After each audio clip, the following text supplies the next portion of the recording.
Hello.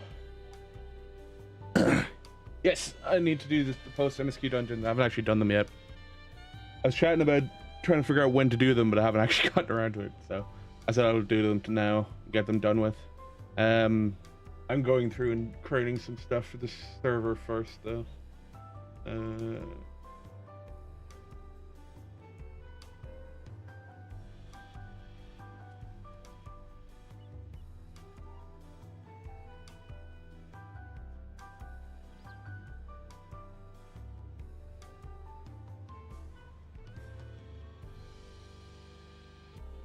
Just finished both maybe 40 minutes ago.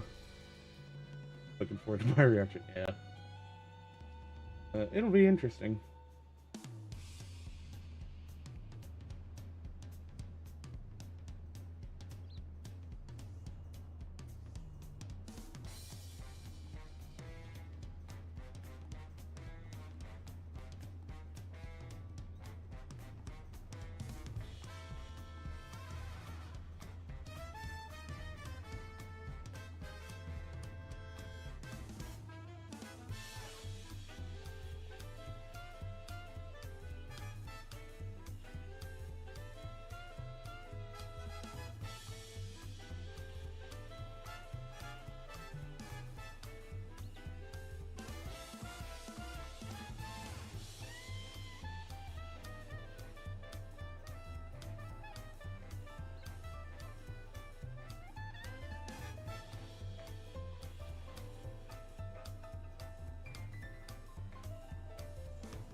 Alright, that should do.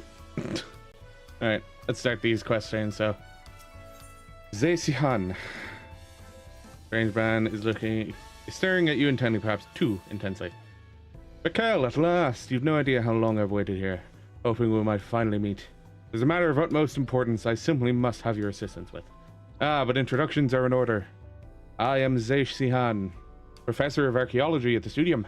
At the behest of the former head of Reason, I was invited to oversee various archaeological expeditions throughout the realm.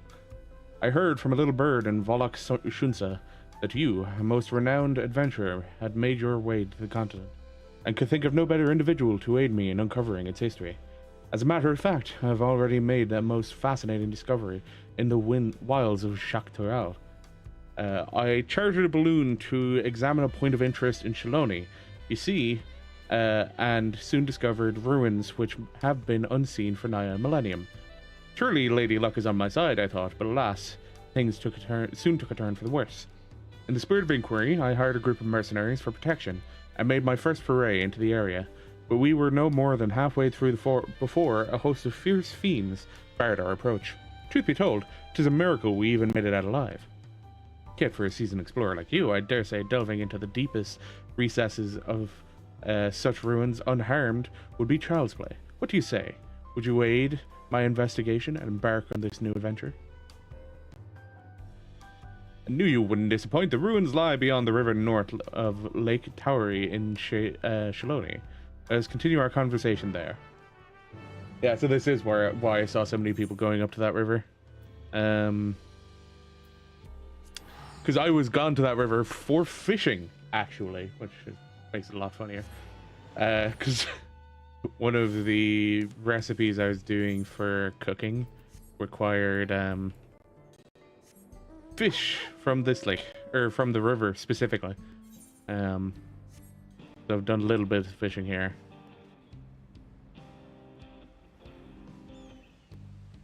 There he is. Wonderful, you're here. History lost to the ages lies in the valley just upstream. 'Tis a landscape unlike any other, teeming with sabatenders of all shapes and sizes. I call it Tender Valley. Ah, so this is where the barrel tender is. Doubtless the ruins have remained untouched for all these years. Sort of learning why you did the dungeons. All these years due to its barbed environs. After all, none would wish to become the victim of their thousand needles.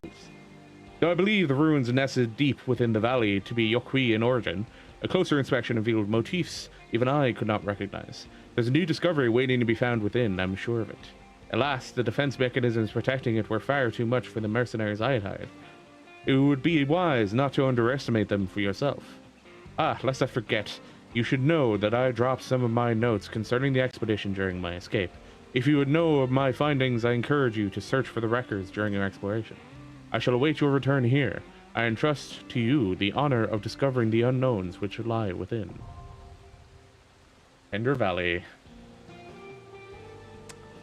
So, considering I'm a tank, I'm assuming this is going to be like an instant queue. Whoop. Less than 5 minutes. So probably an instant queue, but not immediate.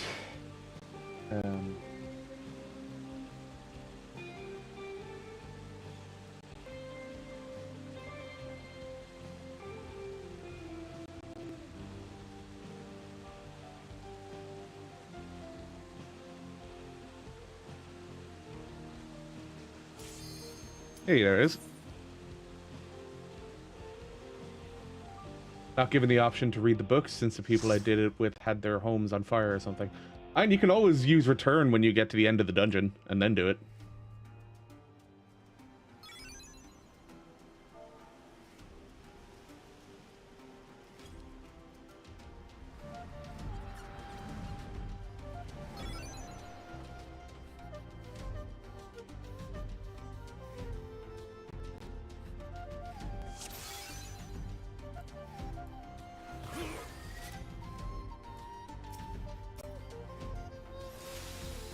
So not used to seeing things that are level 100.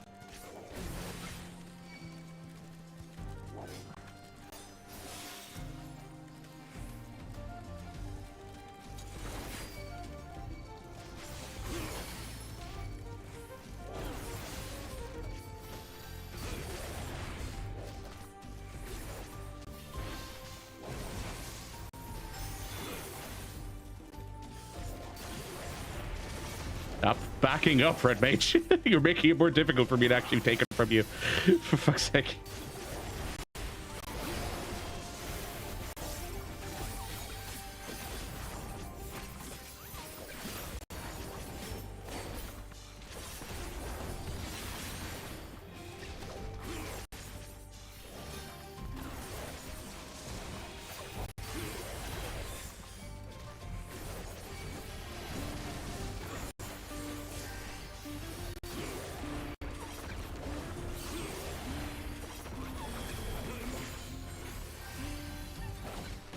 It's like, I know people were talking about this being difficult. I don't know whether it's the mobs or the actual bosses that are difficult.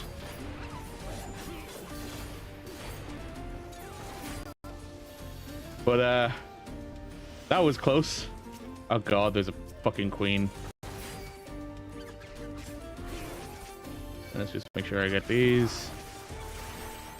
Oh, and, one of these guys. Means these are also north of the border.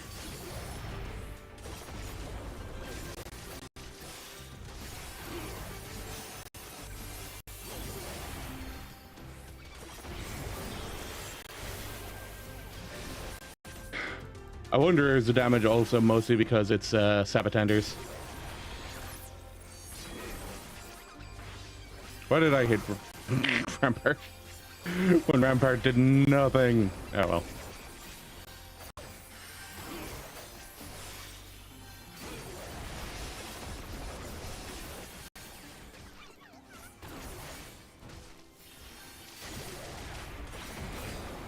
I can also understand it in terms of like combat's been really good in all of the stuff so far in this expansion.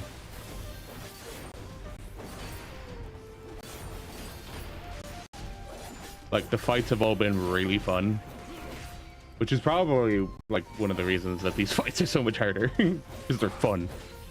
People are actually a bit more focused, and also just the people doing combat did a lot better. Maybe it's fresh blood in the combat design.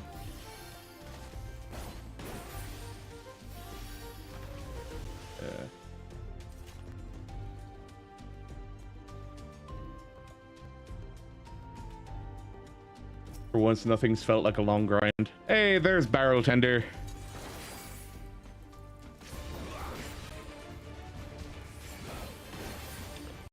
You would be seeing this guy at some point. Barbed Bellow. All right.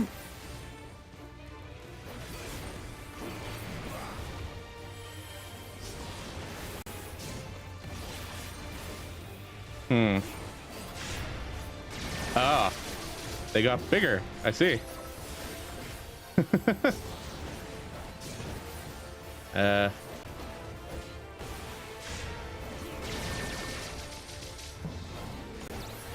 What the fuck?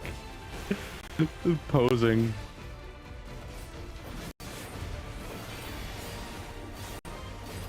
Tender drop.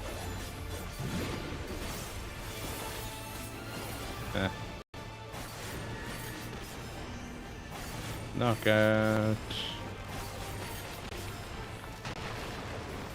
Ah, there were some that didn't have spines. I see.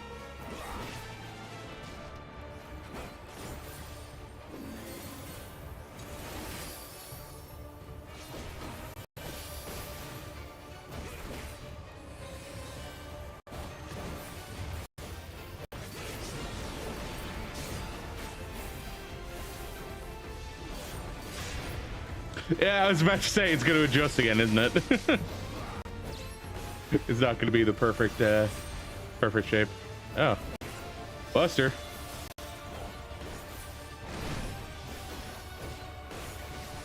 Okay.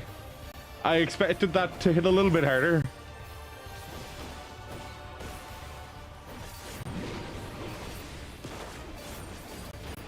Can you see which ones don't have spines already? You can. Okay. Interesting. Yep. There. It is interesting that the ones with spines actually do a smaller AoE, or without the spines do a smaller AoE.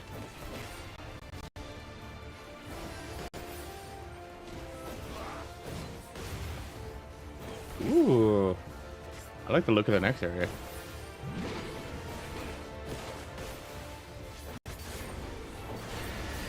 Being knocked back, I'd like to go this way. What? That did not send me the way that thought it was going to send me. Was I standing like right in the middle? Don't like this boss.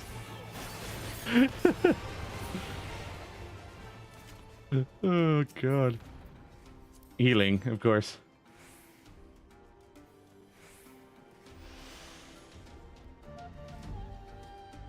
Damn. I like the looks of this. That's cactus with no flower. Ah.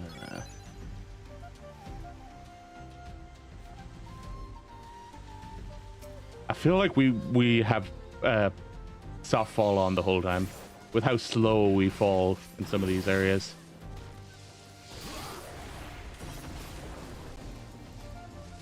Valley Digger. Land of the Chewergar. That's the other faction of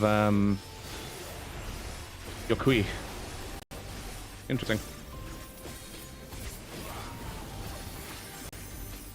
Oh, the healer's still trying to catch up. I see. That's why I was taking so much more damage there.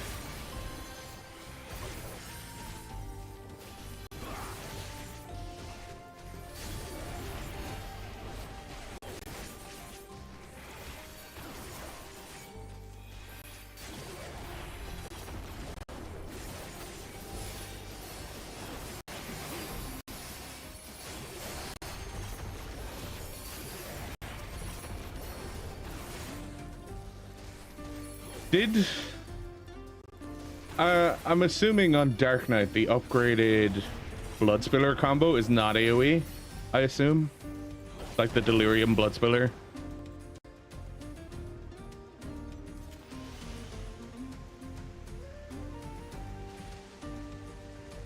Because you have the Delirium Quietus for that.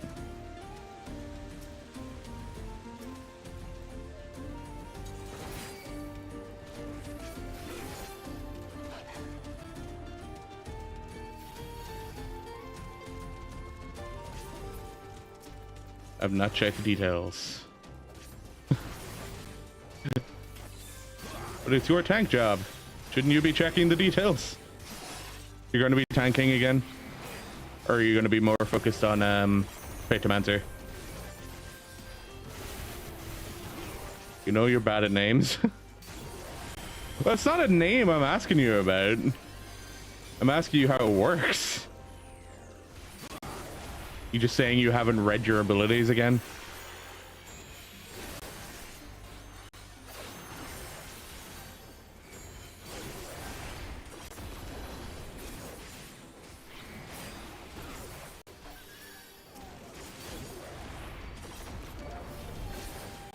Let's save Bloodfest for the boss.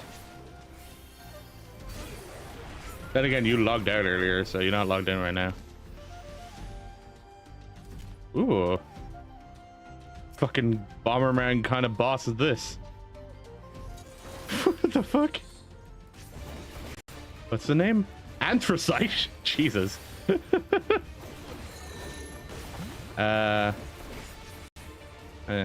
Anthrabomb.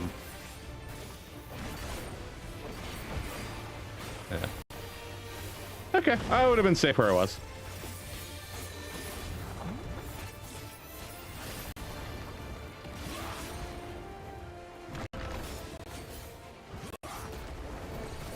Oh, but God, he fucking rimmed it. That's interesting, though. Don't know the name of it, but there's a skill. Got entry points?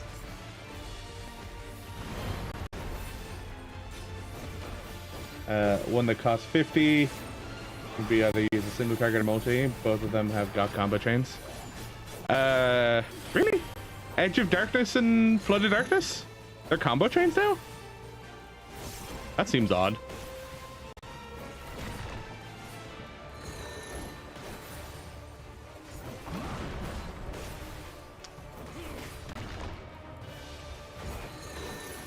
Because I thought the idea was that it's you use Delirium and Delirium will give you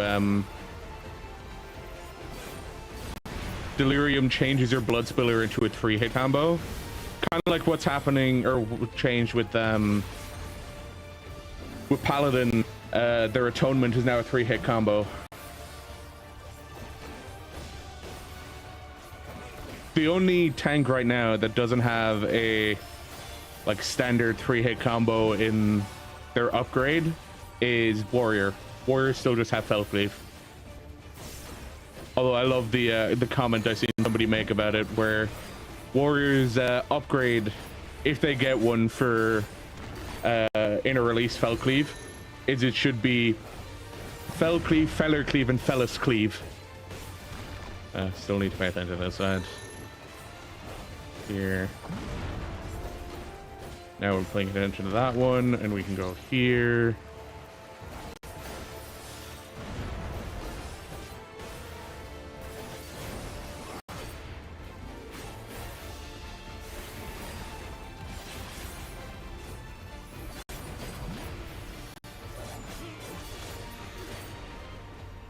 Nice.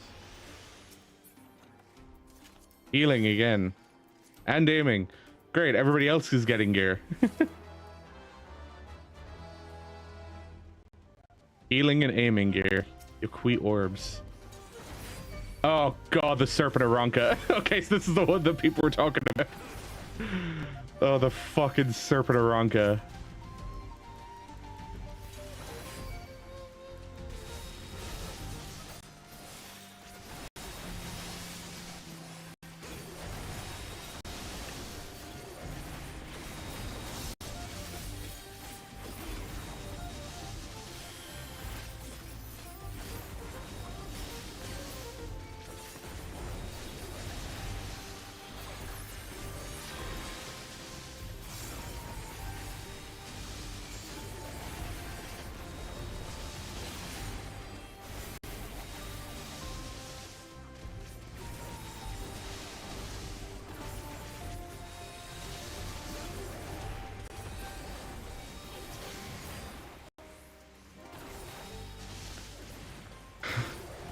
My original look at the altar, the tall one, I was just like, that reminds me of Ronka. Okay. I didn't realize Ronka had conveyor belts. Hey, that's the boss. This really is fucking Ronka level 2, isn't it? Or Ronka round 2. The attestant. Okay. Interesting.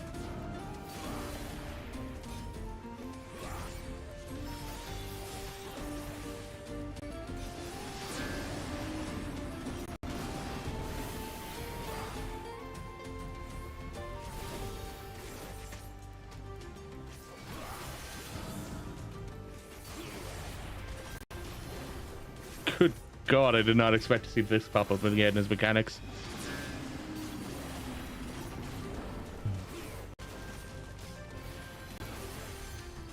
Is he gonna do left side, right side?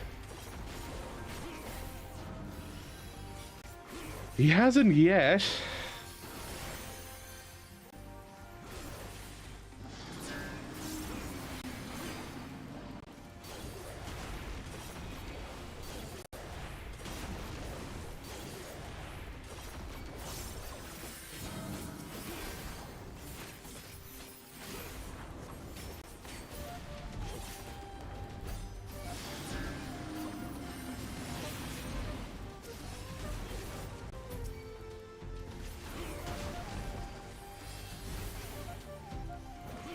I'm surprised he doesn't do a left-right slam.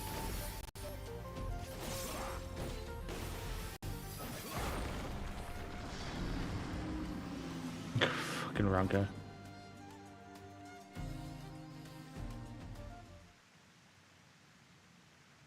The pots and everything.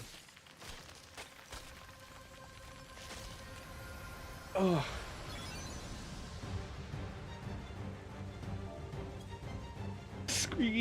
Oh, for fuck's sake. It is just a giant fucking serpent rocket. The greatest serpent of Tural.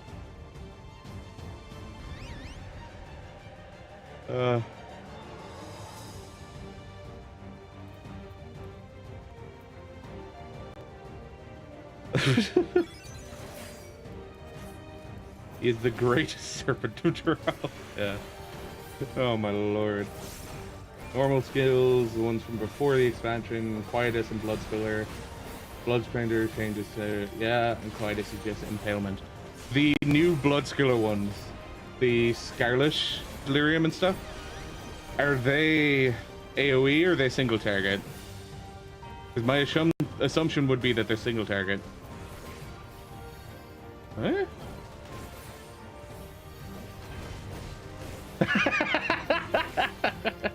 Okay, I see. I was like, what are they gonna do? Fucking roll forward, slamming their head onto the ground.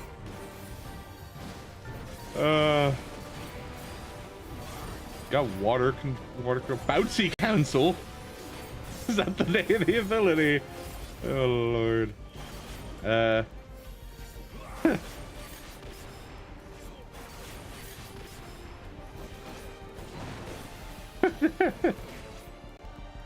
the animations are so silly. The greatest labyrinth. Huh? Oh. Huh.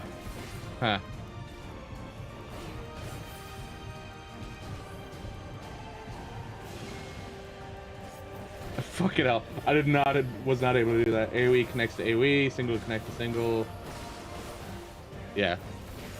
Because the Lionheart combo for Gunbreaker, that is AoE. There's an AoE equivalent to that. Put down here. Or not an AoE equivalent, just it straight up is AoE. So the new 2-minute ability on Gunbreaker is AoE. What happened to that poor serpent? Oh, he's gonna reduce in size. I see. He's gonna leave behind puddles. Oh god, the stack size is also getting smaller.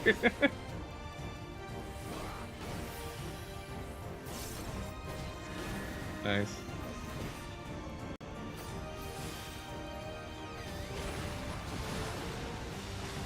Ah, that cleared it too. Yeah. Water. Where are we going? North. Corner.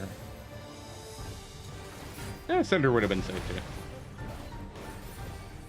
too. Ooh. Why that pattern? What? That pattern's awkward as fuck. What the hell? It wasn't just simple lines. Dubious Tulu disaster. Isn't that the same fucking ability that or Tulu disaster? The ability that was used by Squeeze of Fury. Tulu disaster is the ability used by Valagramanda. Is he supposed to be a mini Valagramanda? Is that what's going on?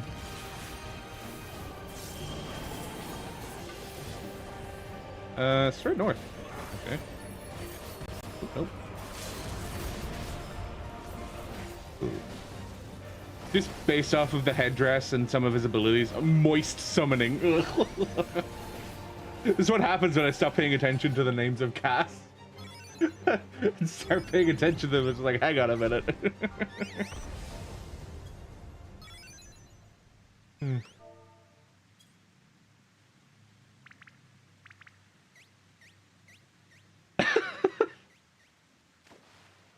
And he runs away.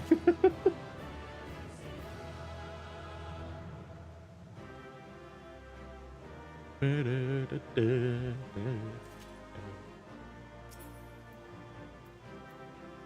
a fling. Now, turn to the starting point.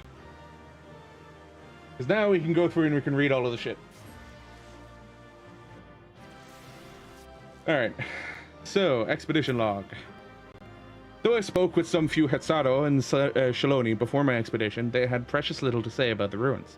I did learn, however, of a cautionary tale told to their young, that to enter the valley comes at a risk of great swelling pain from Sabatender's needles. A pain I quite acutely feel at this very moment.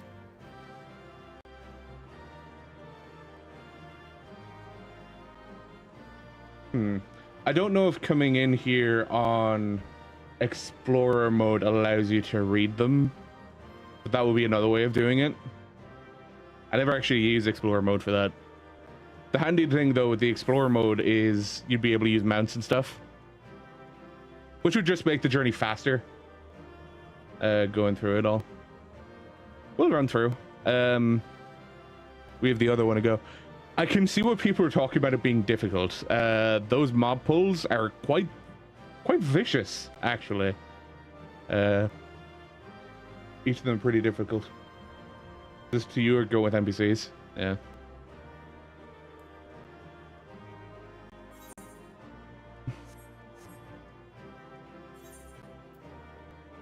It's a surprisingly straight line from start to finish.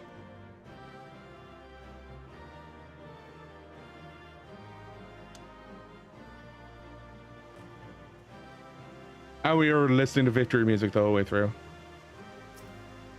I am in awe of the sheer splendor of these ruins. It is clear to me. Run to the next group of mobs and pull me with rescue. Yeah, some healers are just that impatient. They don't want to wait for the tanks. It is clear to me that they could not have been made by the ancestors of the Hetzato or Tonawata. From the architecture, they say they are of Yokui make. For those who built Zorgo the Boundless, constructing edifices of such magnitude is a feat well within their capabilities. On the other hand, the subtle design of the engravings on the structure and the ingenuity of the aqueduct are unlike anything I have seen in Urquapacha. Perhaps these discrepancies can be attributed to cultural differences with the Yokui who came to these lands. Well, would the Yokui have had time to do a lot of building up here, considering how sick they were getting? And the fact that it was just a standard disease in Shak Turel that killed, or then scared them off. Are these eerie stone-like creatures void sent, or perhaps golems? Whatever they may be, they demand we leave this place even as they attack us. It is all I can do to scribble down these notes while evading their relentless assault. As I labor to breathe, a thought occurs to me. They could be mammoths created for the purposes of mining resources, yet the most logical explanation for their aggression would be that they are a defensive mechanism left behind by the Yokui. Though my guards appear similarly fatigued, we can hardly retire now, not when the promise of a great new discovery lies just before us.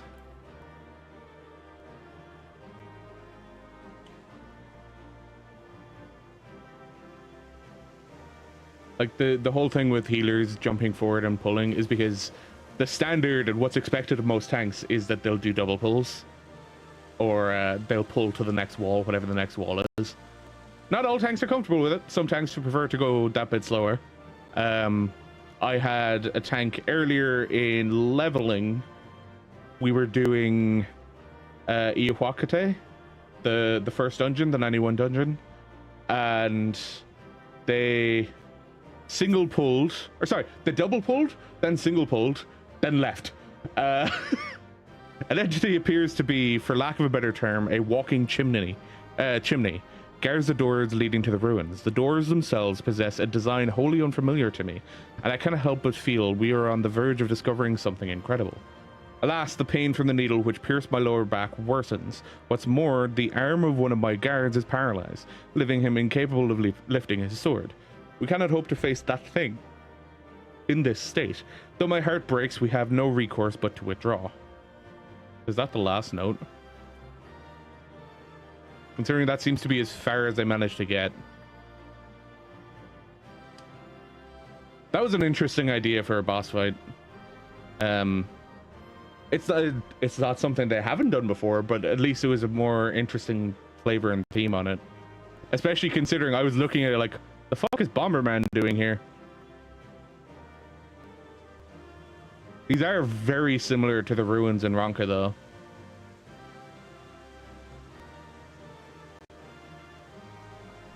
Fucking greatest serpent of Tural. I also like that this was used as a way of showing you, hey, there's panels that move you along the floor. And for you to bear in mind, yeah, there's no, I don't think there's anything else.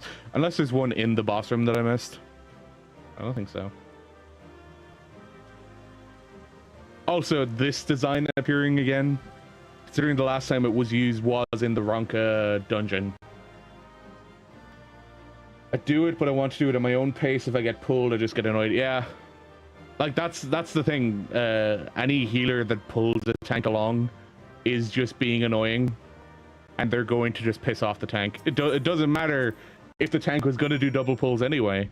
If the healer pulls them forward, that's just going to piss them off. Zetsuhan, you are returned, and with nary a needle to be seen. I experienced them firsthand myself.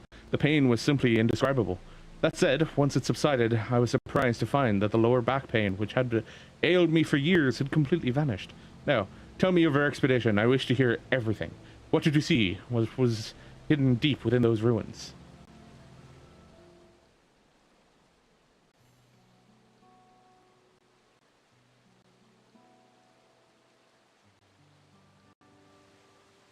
I see. How truly how truly remarkable to think that the structures of a separate civilization lie in the depths of the Yoqui ruins, and at the deepest point, a great serpentine creature awaited.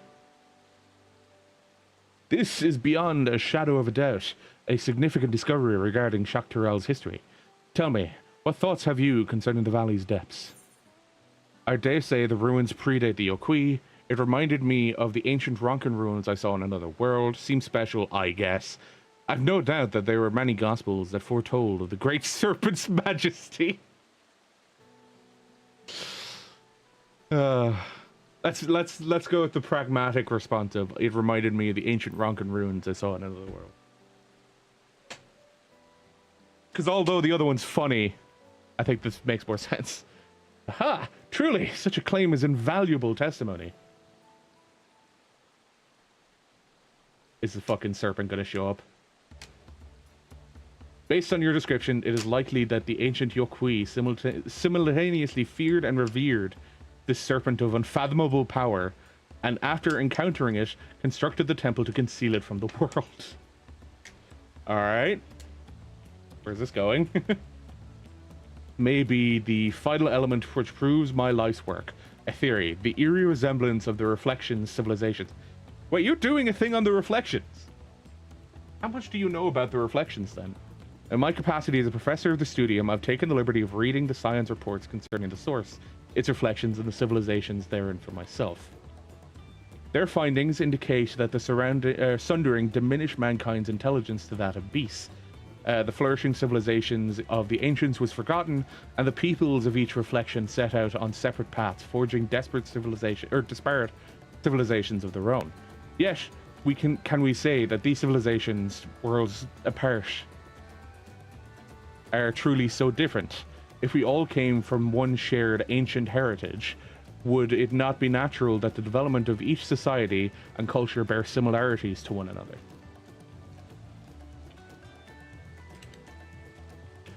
What I'm trying to say is that it's entirely possible a society which predates the Yoqui bears similarities to ancient Ronka once existed in the source. Naturally, it is necessary to conduct further research regarding how twin civilizations born in two separate worlds developed entirely different environments. Nevertheless, your discovery today has provided further proof of the plausibility of my theory.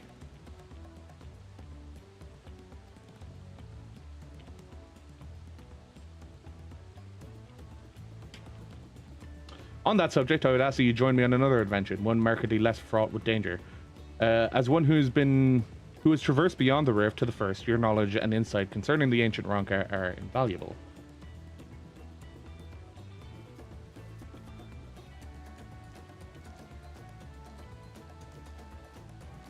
I would journey to Warler's Echo to speak with the chronicler of the Yoqui, that I may learn about the legends. Who knows, we may just discover some striking parallels to the culture of ancient Ronka. I mean, there's a chance, sure. I wouldn't make any guarantees, though. Warler's Echo.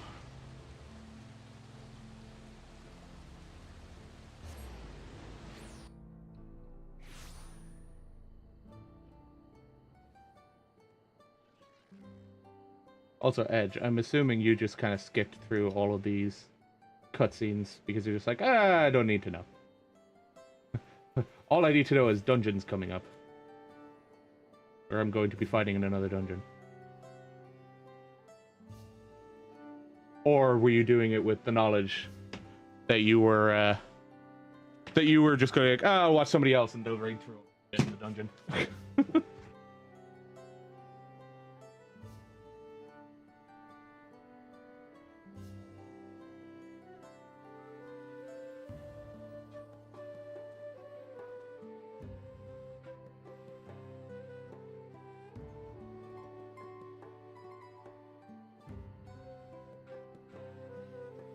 Sorry, I'm fixing up a 3D print that just finished.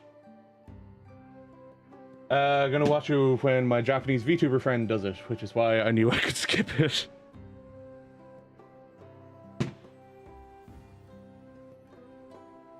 Alright.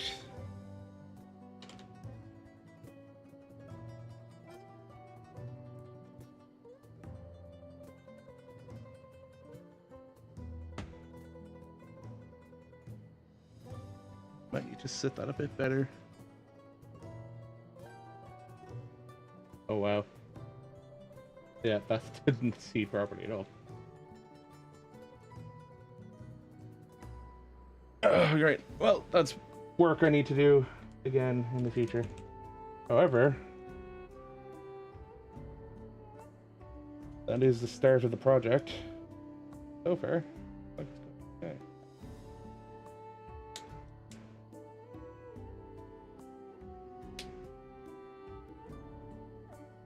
Ah, it was too. It's too tight. That's what the issue is. It's not that it didn't fit in properly. It's that it was too tight to fit in properly. Okay. That's gonna be something I have to deal with later. I'm pleased to see you made it, Berkel. I came by alpaca, and for a blessing, I felt no pain in my lower back the entire ride. Perhaps some medicinal application of Sabatender needles is a field deserving of further study. A subject for another time, perhaps. Personage before us is the selfsame individual who informed me of the Iqui ruins may exist in the Shaloni. They looked after me when I came here previously to conduct fieldwork, and are an extraordinary erudite individual, well-versed in ancient legends. Tell me, friend, based on what I've shared with you, were you able to find any commonalities between the legends of your people and the ruins discovered in Shaktural? Including those concerning the disease, precious few stories of our ancestors who traversed to the north have been passed down. But for the valiant warrior who beat the Sky Rune low, who brought the Sky Rune low, I would share with you a story regarding the Great Serpent, one we normally would not disclose to outsiders. Please, follow me to the indelible passage. The murals shall explain all. Wait, are we talking about those? What do those murals have to do with... What?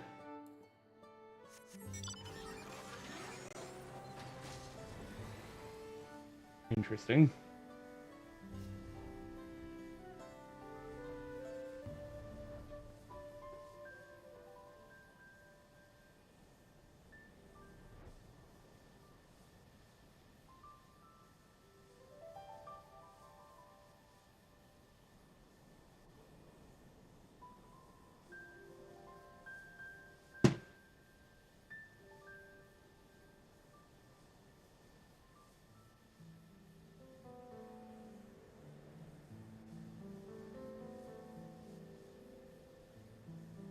I didn't expect these runes to come back up again after the main story.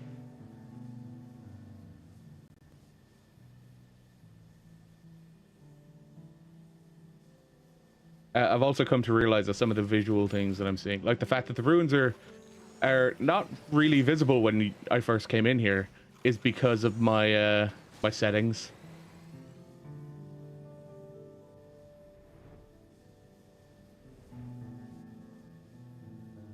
That's the disease, and that's them returning to Carpathia. So these are the murals which depict the legends of the Oqui. When I was previously here for research, I was not allowed in this far. The legend concerning the Great Serpent is hidden within this mural. Pray, gaze upon it carefully as I weave for you an ancient tale.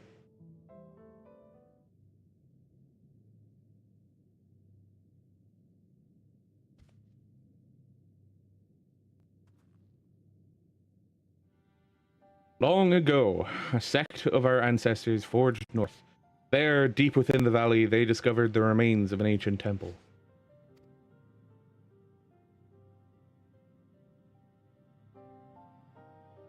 Its inhabitant had long perished, and the purpose for which the structure existed was itself an enigma. Yet, when our forebears delved into its further recesses, they discovered a great serpent deep in slumber.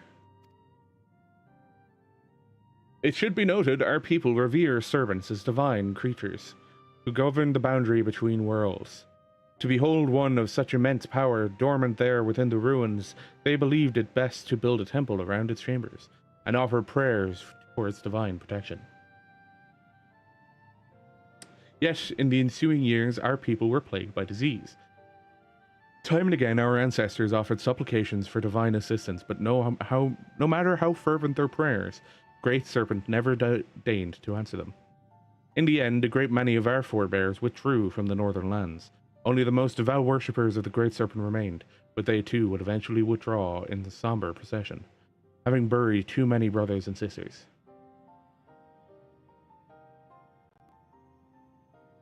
The sect who remained prayed for the Great Serpent's awakening. They prayed for a salvation that would never come. Yet, why should it awaken now? And what incited its aggression?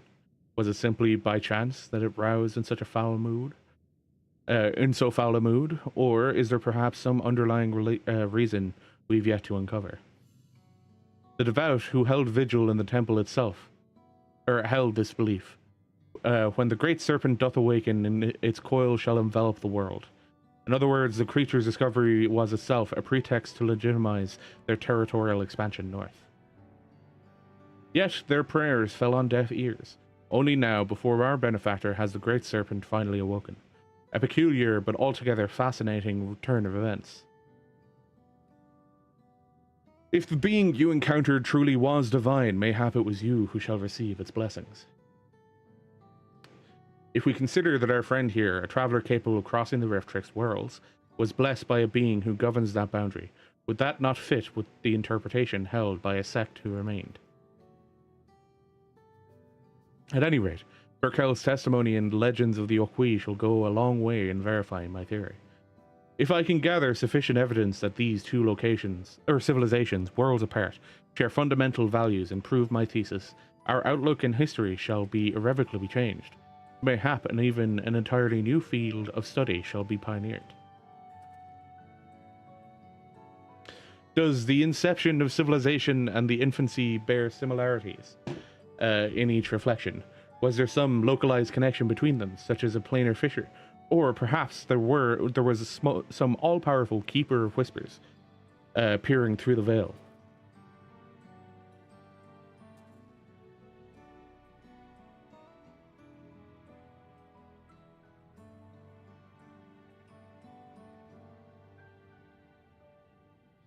Just thinking about it, about what it is that connects us across the rift gets my heart racing. Ha! I certainly have my work cut out for me. And now that you've made the ruins safe, I may resume my expedition, and perhaps more importantly, continue writing my thesis. Master Chronicler, Burkel and I cannot thank you enough, either of you enough, for your cooperation this day. I may not know where my research will take me, but I have no doubt that my pursuit of the mysterious and the miraculous will see us cross paths again.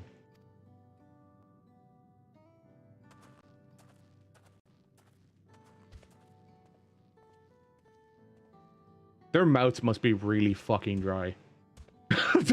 The Okui's mouths. Just because they're constantly standing with their mouth open. I believe that their mouth would be incredibly dry.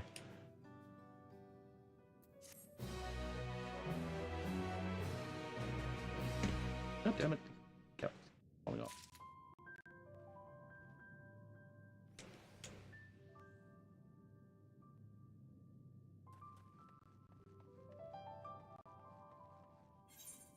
Well, that is definitely a more interesting tale than I expected. The other one starts in solution 9. I can relate since I have to sleep with mine open because of my damn machine.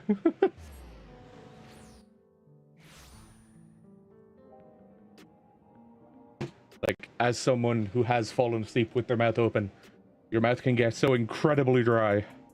Also, I have a complaint about this aetherite, right? Teleportation drops you here.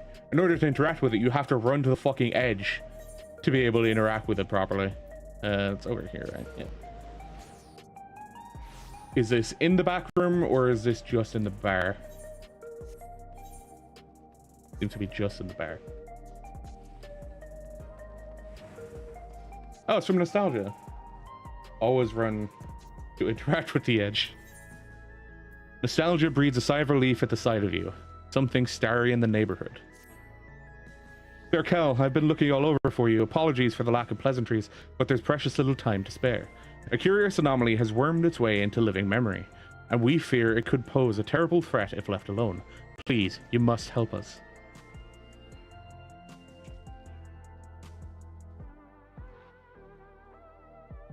Wonderful. Oblivion is lucky to count you among its allies. Let's reconvene at the Gate of Remembrance then. I can explain more there. Oh, but fair warning, you may not be able to recognize me at first glance. Please tell me she's not going to be wearing the chipmunk outfit? There's high chance, but, you know, I hope not. Living memory was on there. Others.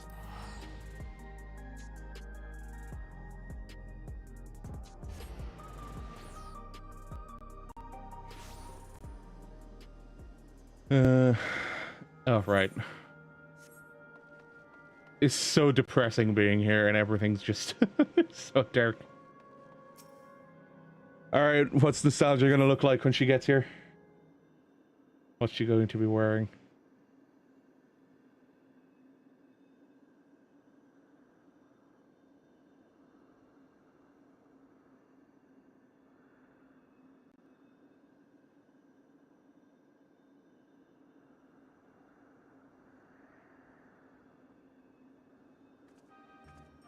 Oh, God.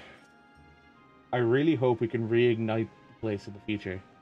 Aha, there you are, Berkel. Why is she wearing a fucking outfit? It's me, Nostalgia. Surprised? With Zeralgia gone, Oblivion's been allocating its resources to an investigation of living memory. Utilizing Kafkiwa's technology, we developed remote control sentries, operable from the backroom. So our surveys are both safe and efficient. Ah. To think that all this once lay at Everkeep's summit. I can't help but wonder if a shade of my father ever resided in this grand city of the Endless. Ah, forgive me. I did say I'd explain the circumstances behind all this during an earlier survey of the area. I encountered one of the Endless. He claimed to be one of the city's caretakers and offered me a guided tour. I accepted, thinking I could conduct my observations at the same time, but that's when we discovered the anomaly. A rift in the very fabric of living memory. Is this from Constancy? Yeah. I'm sure you would rather see it yourself to believe it. So, let's make for the Esperance wheels first. Constancy, the Endless who guided me, that is, should still be on duty there. Edge, do you want to know a trick to reigniting the place? Or turning it to its former glory? You open your duty menu, go to New Game Plus, and start anything. And there you go. However, you can't complete certain quests or interact with the trainers or anything like that when you're in New Game Plus.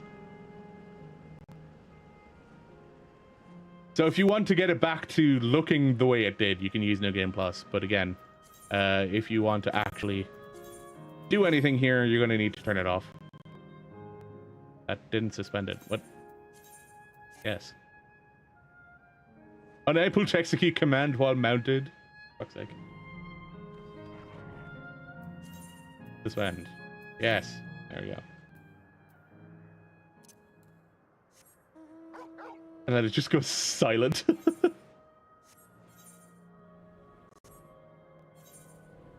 Oh, I never actually talked to the gemstone trader.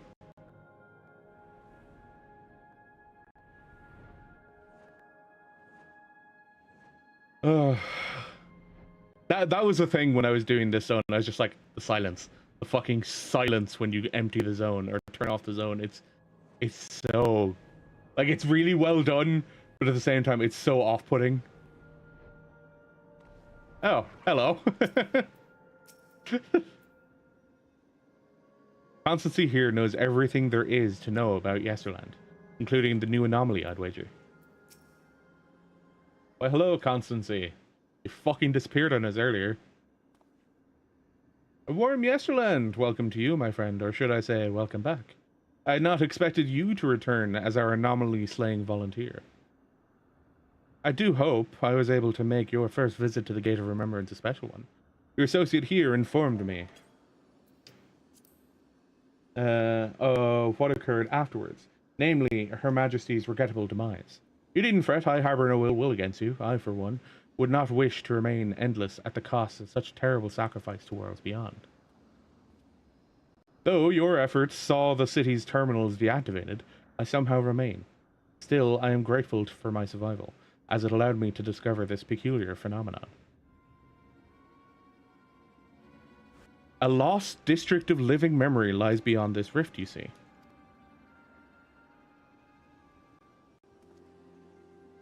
I previously informed you that our beautiful city was comprised of 4 areas, but this was not always the case. Numerous others once thrived, until one day our reality was irrevocably altered in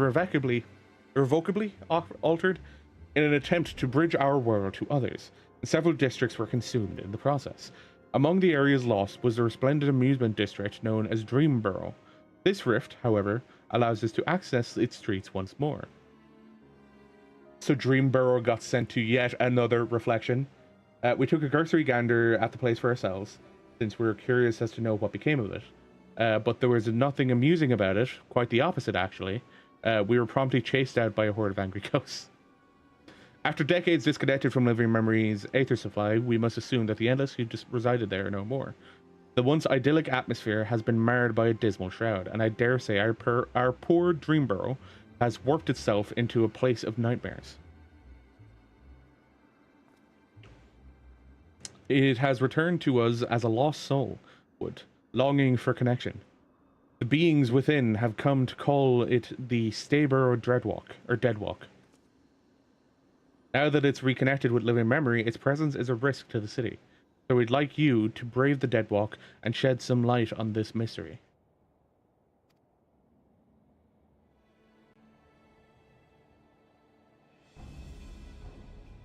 You have my thanks. I regret that I cannot give you a tour of the place myself, but know that I shall be with you in spirit.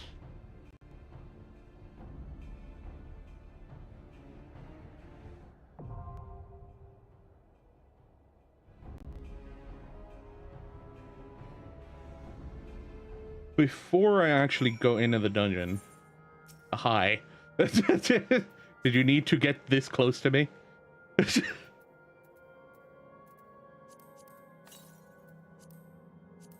Before I go into the dungeon, I am going to...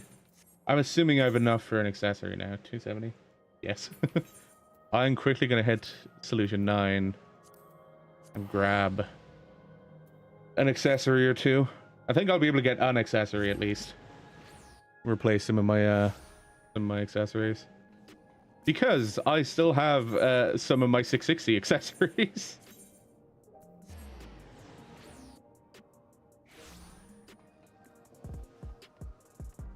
So much more lively here now.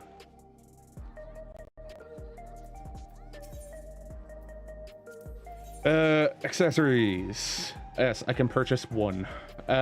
What am I desperate need of? A ring and a neck piece.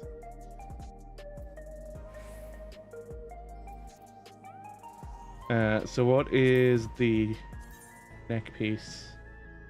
That tenacity. I know tenacity got like a buff. I don't know how much of a buff. And then the ring, which I'm gonna need one of anyway, is crit debt with more focus on debt, which matches with what we already had. Okay, we'll grab the ring, replace the one we have. I haven't done any melding yet. Let's see what's not Valgramanda, Doralga. What's his neck piece like? Oh, try it on item comparison. That's crit skill speed. Okay. That's not much better. Staber or Deadwalk, not Dreadwalk. Deadwalk. Staber or Deadwalk.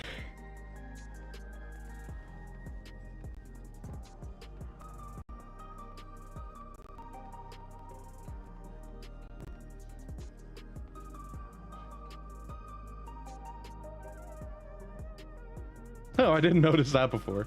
The fact that there's actually a flying car going around the bottom somewhere.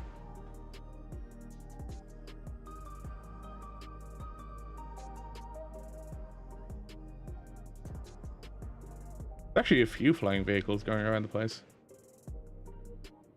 Although I did enjoy other people's comments on like, hey, if we're in a place who's designed for like we're in a city that's designed for cars and shit to be driving around it, why can't we mount up and drive?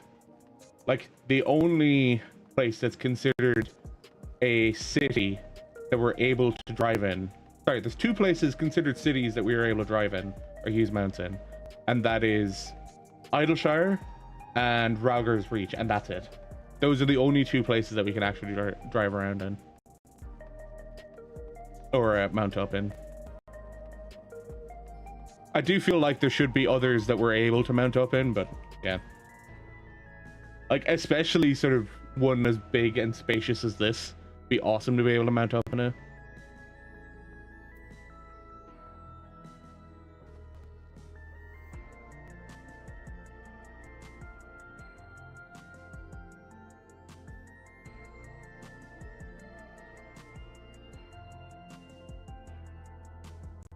I have a question for you in relation to when Sveen took us into the house over here. What was your response to the kid with Levin sickness? Where their body is incapable of processing the amount of, or they have Levin sickness, so that they have an overabundance of Levin ether, or lightning ether. I'm assuming they're not. The kid's not even in here.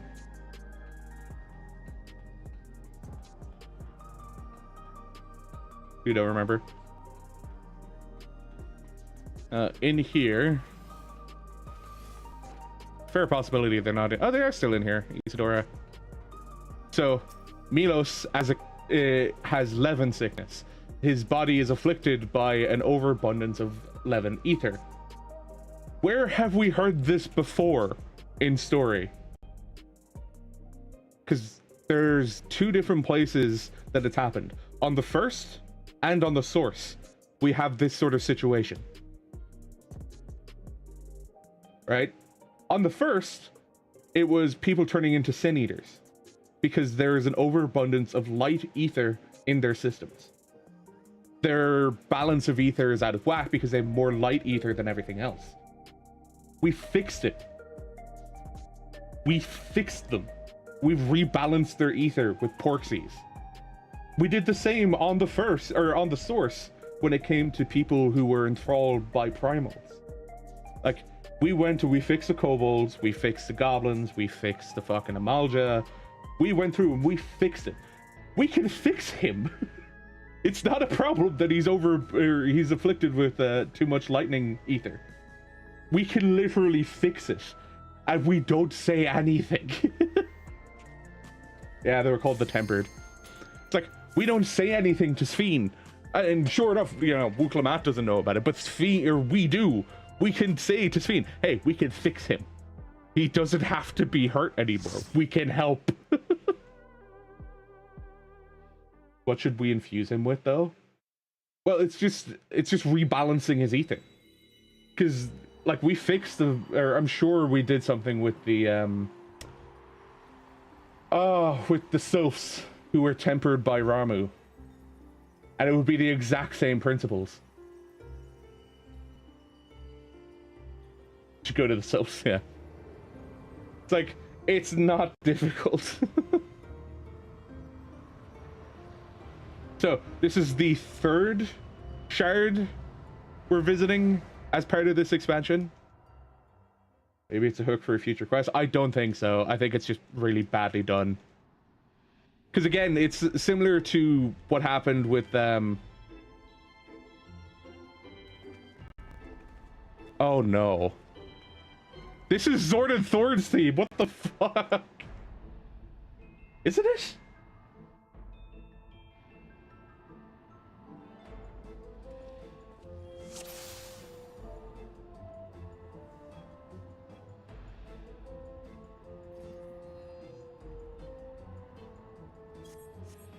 A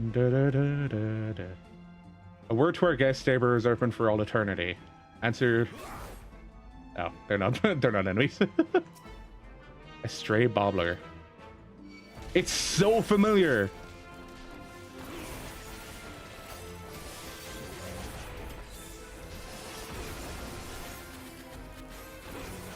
Stray babbler.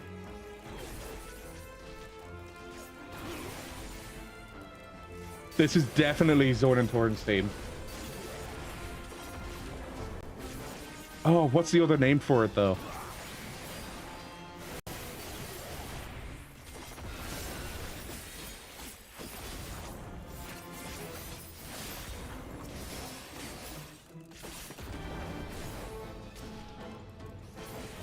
Something about the moonlight. Oh my god, it's also very Kingdom Hearts themed.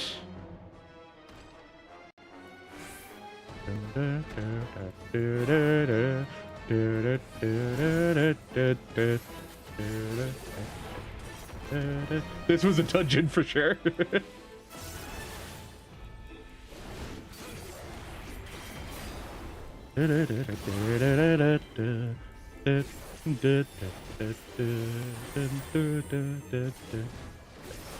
This is straight up just FF9. I'm so happy about it. Like, it's a mix between okay, here's what vibes I'm getting in terms of the design and aesthetics of the dungeon. Zorn and Thorn because of the music, Kingdom Hearts because of the hearts on the door, and also Soul Eater complained the whole dungeon. Like the atmosphere of the town itself just reminds me of Soul Eater.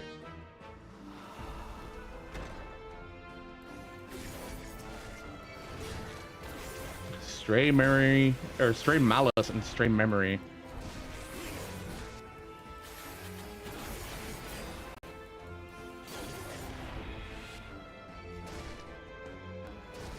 Are you not entertained?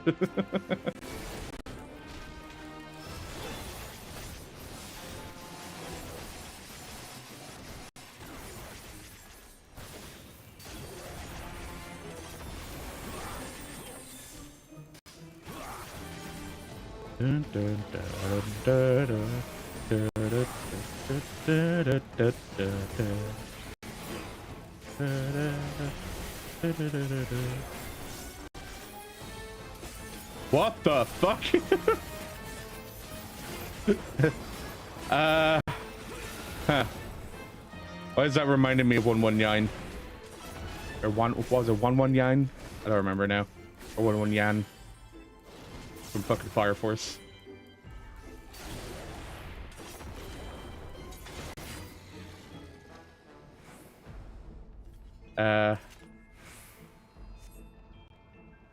His Royal Highness Leonog the First.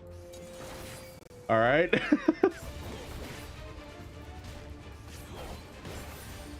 And there's all the bunch of Milal around the place. Milala.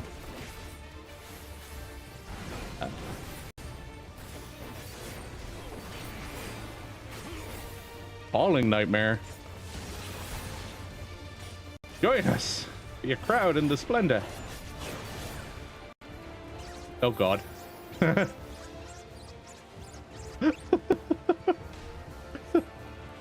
How much longer is this? Okay, there we go. Be noggin. Oh, for God's sake.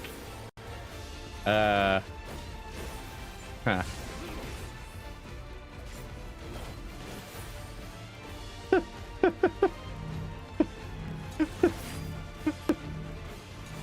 What the fuck is this fight? Uh-oh. No! No, I've been trapped. I'm benoggined again. Oh my lord, what is this fight?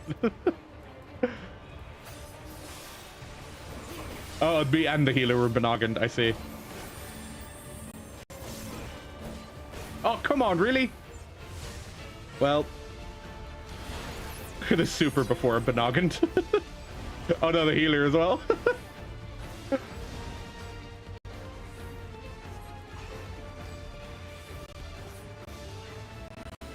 Fuck.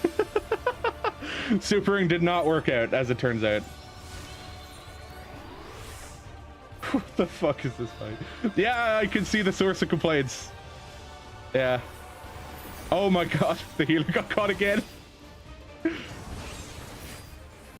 Oh no. I'm so stupid for trying to get out of that.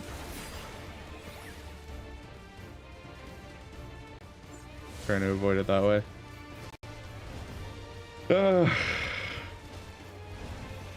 At least they're mostly together now.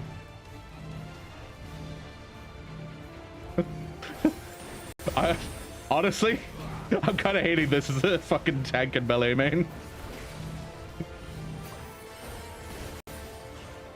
This entire thing is going to be so fucking annoying. I have to do this at least once a week, man. Oh no, he got caught.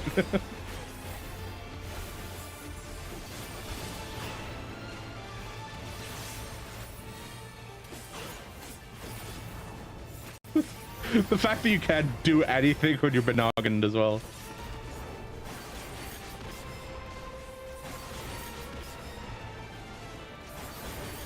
Team Spirit. Oh, that's where he calls them in.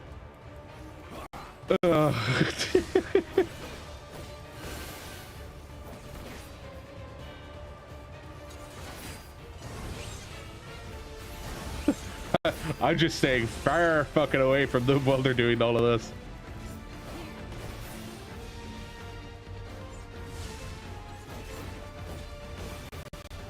No! God damn it. At least I can ignore them when I actually am benoggined. Okay, I can't ignore them anymore.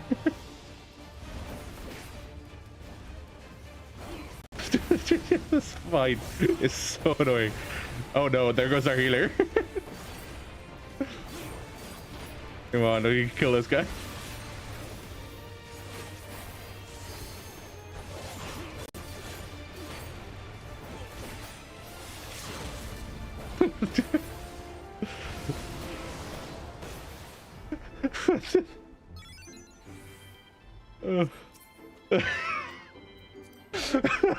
It's the worst part.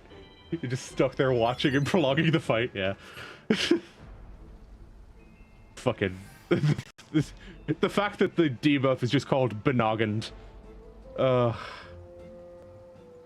have anything to say for yourself?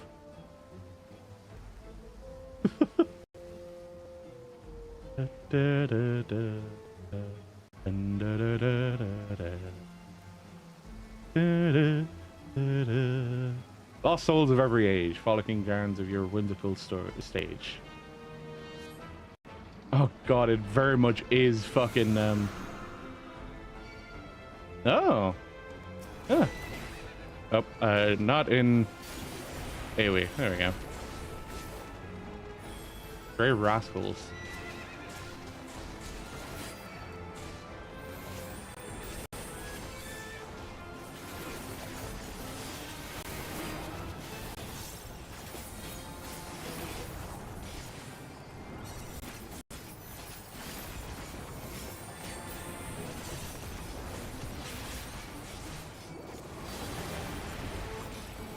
Oh, there's Benny.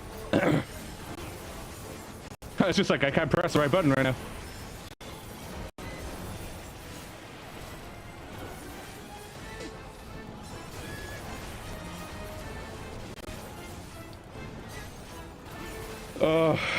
That fight design is one of the more annoying fight designs of Dawn Trail. Like everything else has been really fun, but that fight, ugh. It's being stuck in place. Very not fun. Yeah. You know, a lion, tiger, and an elephant is not something I thought I'd be fighting.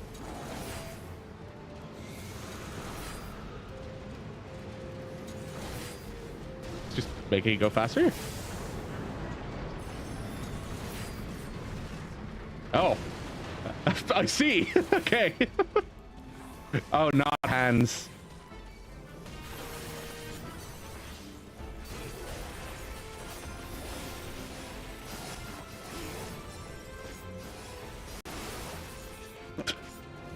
The monk killed themselves.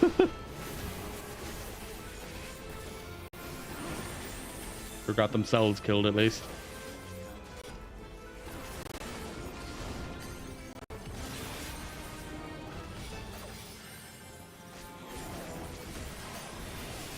Stop opening the hunting lock.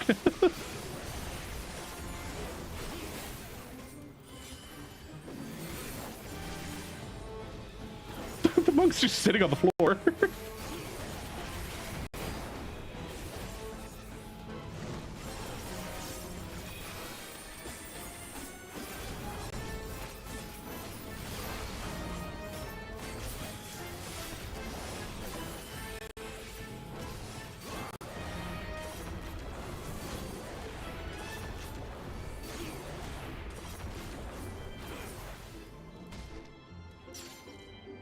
Wait. Oh, he was throwing shit at us.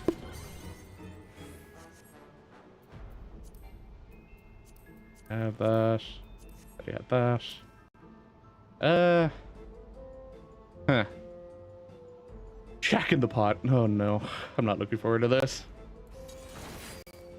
The monk will get dragged here.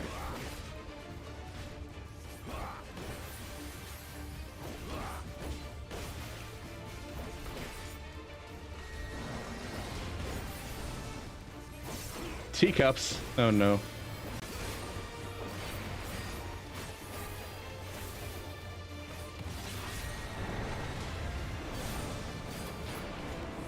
Oh, for fuck's sake, really?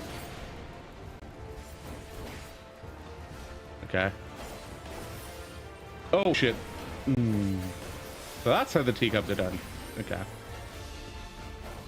Fucking the whole hidden ball thing. Oh no, there's two of them I need to get track of now. Both outside ones. Okay. Gotta stand in the middle.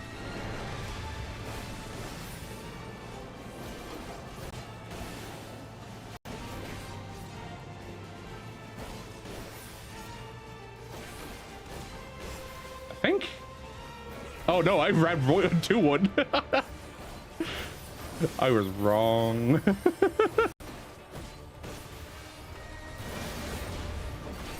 Oh, Jesus Christ.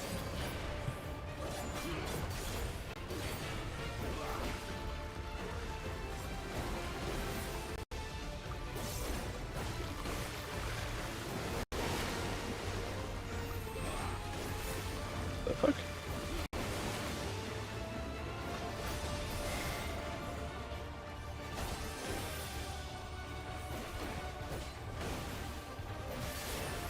Need more teacups? No, we do not need more teacups. We need less teacups.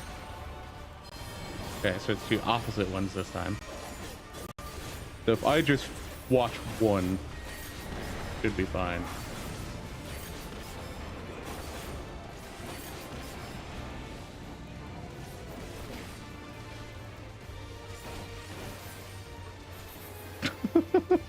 I hope I'm correct. I'm correct! Okay, that'll work. I'm gonna make myself so dizzy doing that though.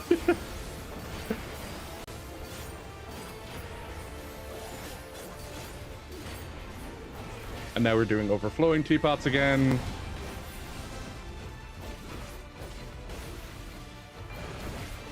Okay, that's not safe.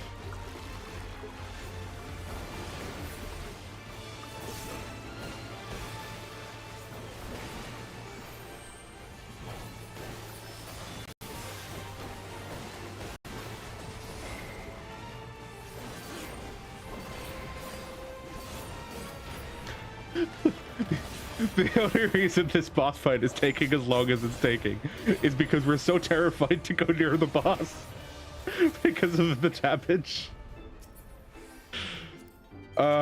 If anything, it is so fitting that this is the theme being used in this dungeon. It is so fitting that this is Zorn and Thorn's theme. The shenanigans being pulled in this fucking dungeon.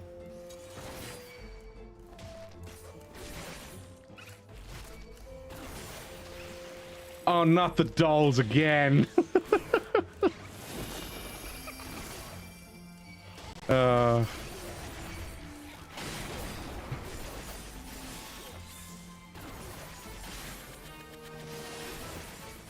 Oh, right, stuns. Forgot about that.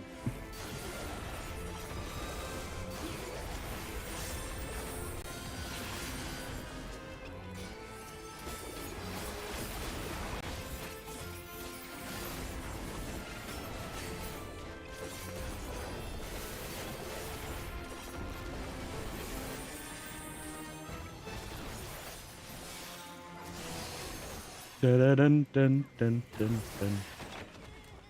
Dun. Dun dun dun dun dun dun.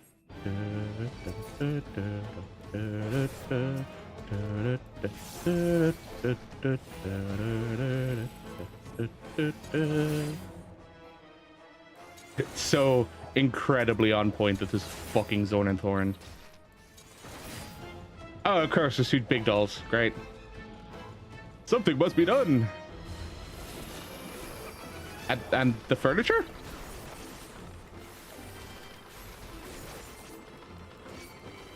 Nah.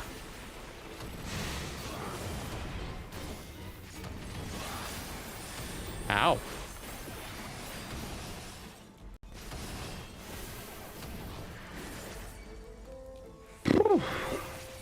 All right.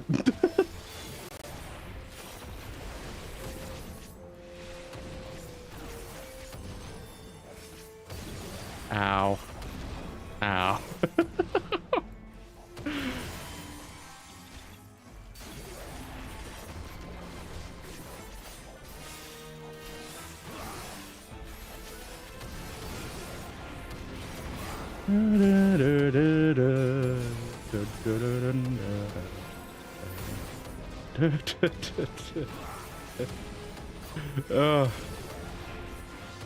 Bonk bonk.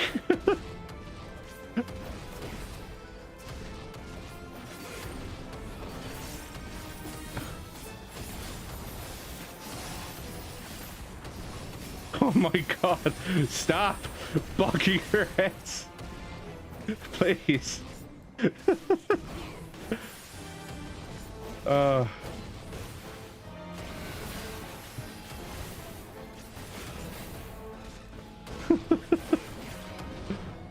What manner of horror are we gonna face as the final boss of this dungeon?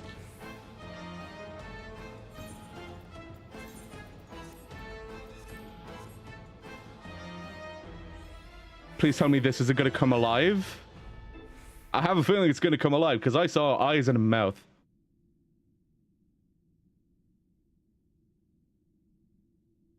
Two eyes and a mouth.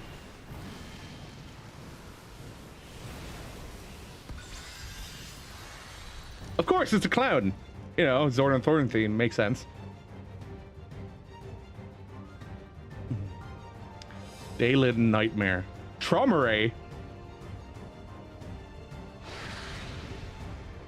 What? Now I'm even more confused. Alright, Trauma Ray. Trauma Ray.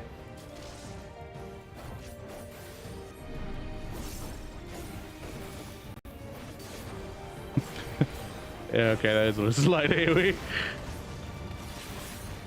It's hard to trust things in this fight.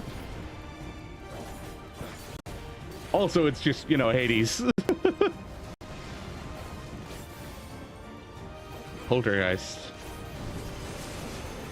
Gonna have anything to do with the stuff on the floor? Oh. Hmm.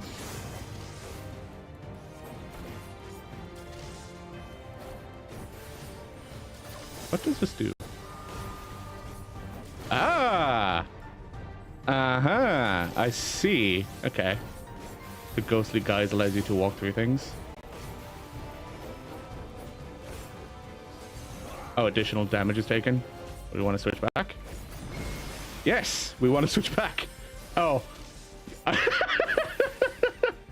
Okay. Let's just die.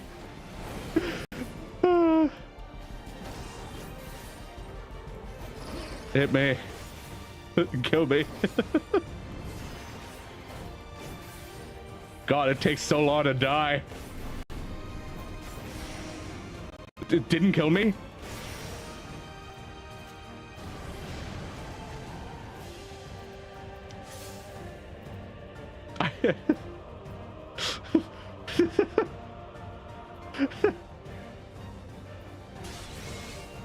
You're kidding me? Fleshbuster. If his poltergeisting the same thing. This should kill me. I dodged it back because I'm fucking... Hey, this should kill me, right? There we go. Fucking hell. That takes so long to die.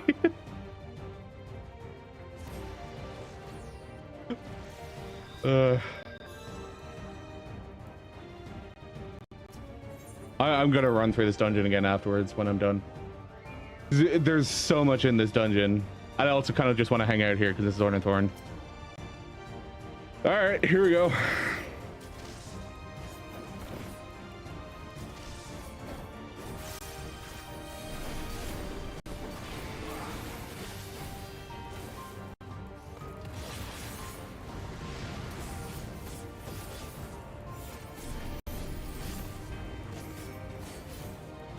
Is that lined up? Okay, it is lined up.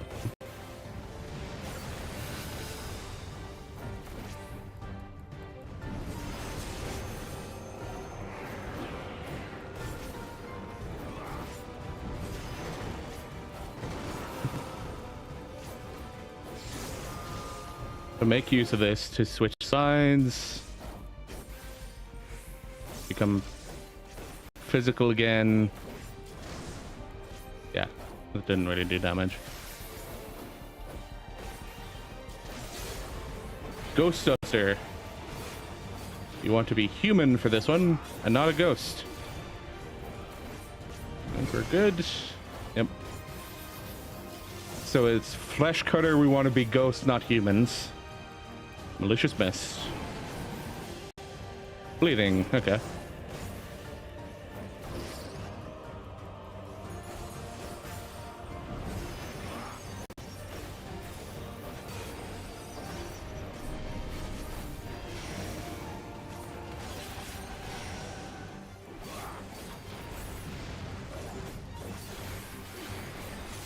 Flashbuster.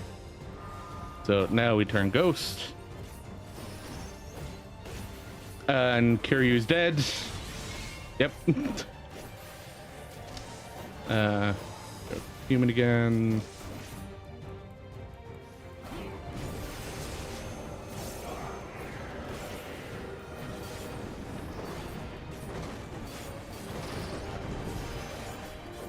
Oh fuck, I should have started on this side, damn it.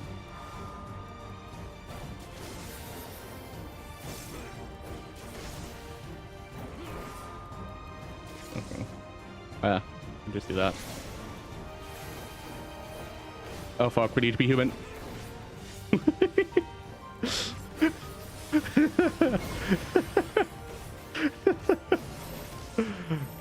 Oh, huh. Interesting that it's targeting just me. It was Ghost Crusher, so if you went ghost, you were gonna die.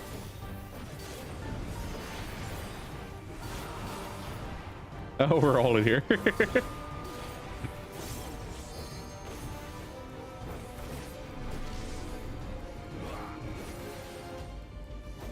Athalis went the wrong way.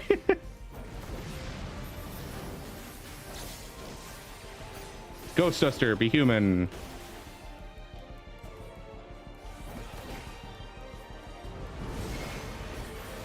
It's a fun fight. It has a lot of interesting mechanics to it. It's just unexpected, a lot of it.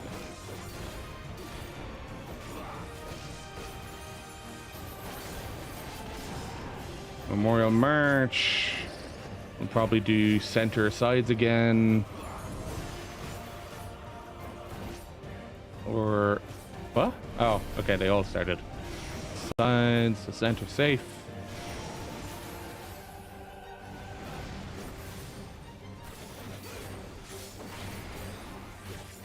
Ward against the living.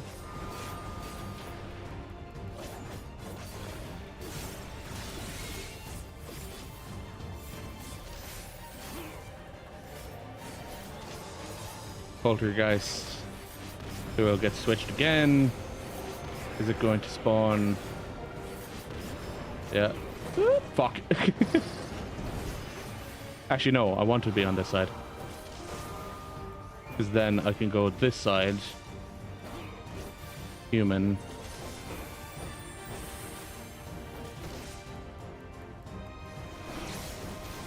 Kiryu got himself killed again. I need to be human. Hopefully it was a human. Yeah. Ghost Crusher. Probably would have gotten themselves killed if they walked just a little bit more to the other side.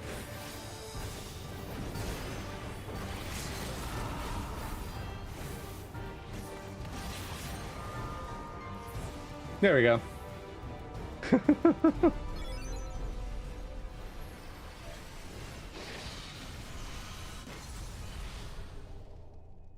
I think that was also mostly new people, which is probably why it was such a chaotic mess.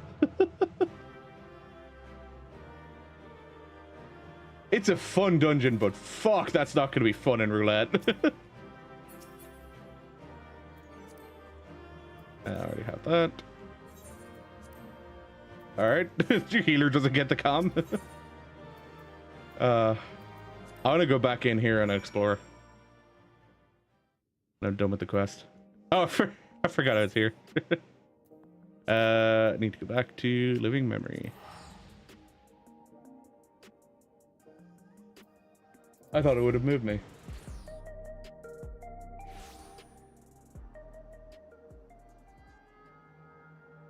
Jesters of the Moon. Is that really what it was called? Yeah, that's it though. It was a bit slower than the FF9 version though.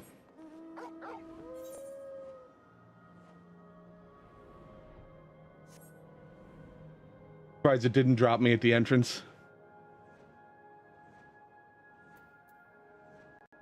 Or does it only do that for story dungeons, I wonder?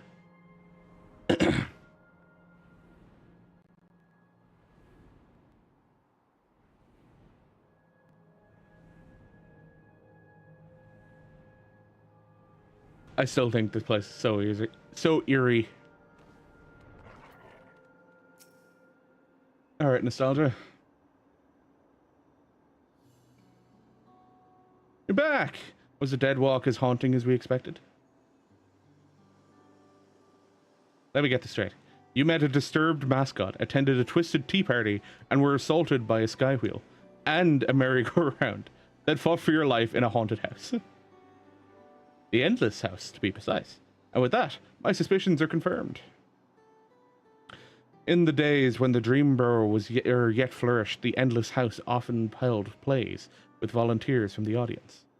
These volunteers would be cast as the story's heroes, and tasked with rescuing a captive princess from Traumaray, the Lord of Nightmares.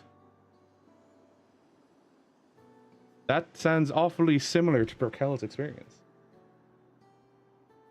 Precisely. Thus, I believe the Dead Walk's monstrous residents were given life by the lingering memories of the Endless, who once called it home. And its name once implied, the district was built for the Endless, who loved to dream. The theme park itself was likely gained a mind of its own. Over the years, perhaps it, too, harbored the hope that the hero would grant its former citizens' final desperate wish for freedom and for home. So, as I understand it, when Queen's Fiend and Zoralja first attempted interdimensional fusion, a few areas within living memory suddenly vanished into the rift, including Dreamburrow. And as the endless souls within began to fade, their memories and desires fused with the very essence of their home and turned the Dead Walk into what it is now. I'm hoping we get to explore this more in the post-patch, or the patch story, because honestly, this sounds really cool. Finding the lost areas of the living memory, because it's like you can do some really unique shit with that. Considering the timing, we have to assume the district's reconnection is due to Her Majesty's last attempt at interdimensional fusion. But with Traumaray gone, those lost souls should finally be able to rest in peace. I'm not entirely certain, but the rift did close upon Barkel's return. I can only hope your hypothesis is truth, and their role in that hollow performance has concluded.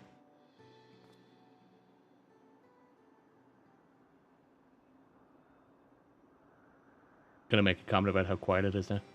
As has mine, I suspect. Long have I served as a guide, eager to bring joy to every visitor who passed through living memory's golden gates. But I see now why I remained. I was meant to perform this final act of guidance, to lead you both to those lost dreamers. I do not wish to dampen the mood, of course, so I shall take my leave. But I could not be prouder to serve my fellow citizens, and I could not be happier that you were my final guests. Farewell, my friends, and thank you, truly.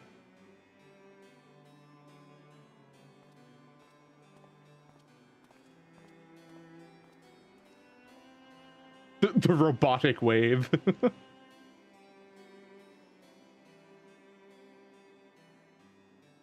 I pity him, but I think it's best to let him go. We should return to Solution 9. Your good deeds still need to go rewarded after all. I'll meet you back there as my real self this time.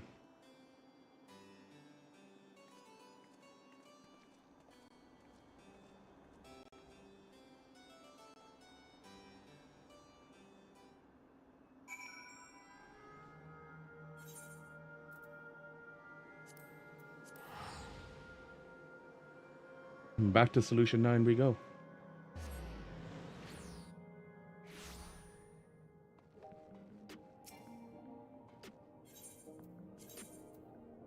The distance you have to walk up to actually get to interact range with that Aetheryte is always going to annoy me. Where the hell am I going? This way. I'm going to end up getting so lost in Solution 9 if I'm not paying attention to things. A job well done, Barkel. With the dead walk anomaly taken care of, Oblivion can return to its regular surveys of living memory. We'll have to decide carefully how best to handle the former Haven of the Endless, but I do know one thing for sure. It's our duty to uncover the mysteries at the heart of living memory, and what it was made for, and how the horrors kept it running, and what horrors kept it running, so that we never repeat those mistakes. I'd like to think that's what the lost souls there would have wanted as well. And that's what'll drive me forward. Thank you again. Thank you again for your help and safe travels out there. I'd love another dungeon in Living Memory if it's going to be similar to that, where it's just like, hey, here's this other shit that happened here. Investigate. Because honestly, that's a really cool concept. We're like, hey, here's a part of the world that got fucking yeeted when we tried to combine with the source.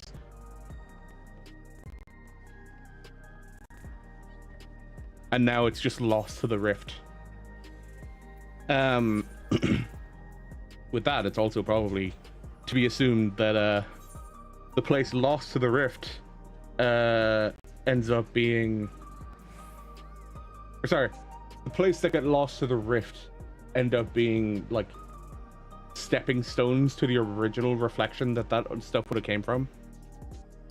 Crit skill speed, no thank you. Crit tenacity, might be worthwhile.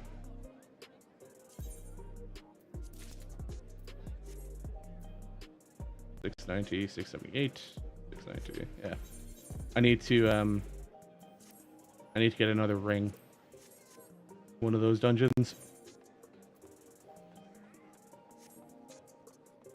Alright, and with that being done, we'll now go and do our job quest. Narwhal Beckons in Ishgard.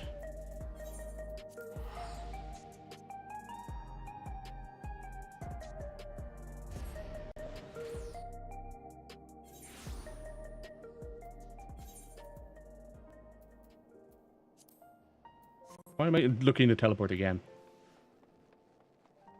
Just need to run over. It's so long since I've been here.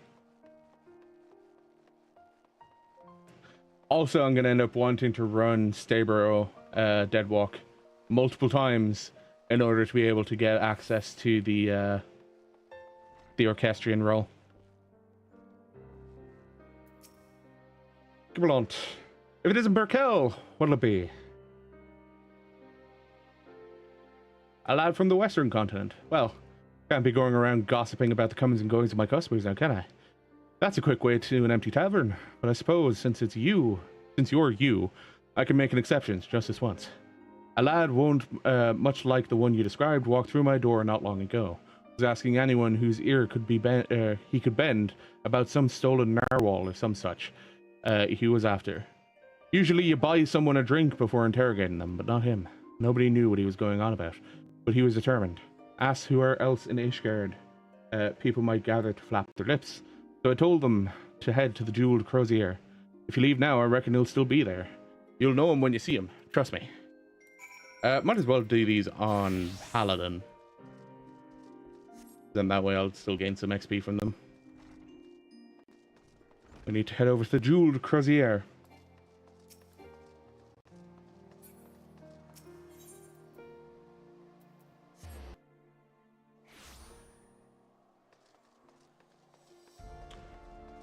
I do enjoy the fact that the role quests, the last two expansions, like in Endwalker and in Dawn Trail, are just like, hey, go back and revisit these old areas that you used to play or used to walk around in.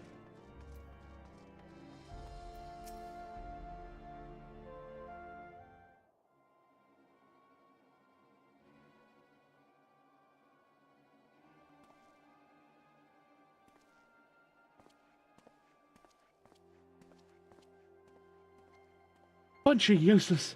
By the narwhal's horn, you'd think manners keep people warm for how desperately these people cling to them. And here I am, trying to rid the city of a thief. You'll be hard-pressed to do that here. Yes? It seems you know me, but I don't think I've ever seen you before. I'd remember.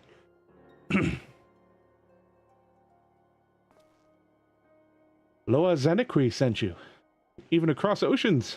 She can sense when I'm in trouble. And Toa. Well, I won't deny a helping hand, especially one with her blessing. I'm having no luck getting information from these people. Seems there are unwritten rules regarding favors that no one's bothered to tell me.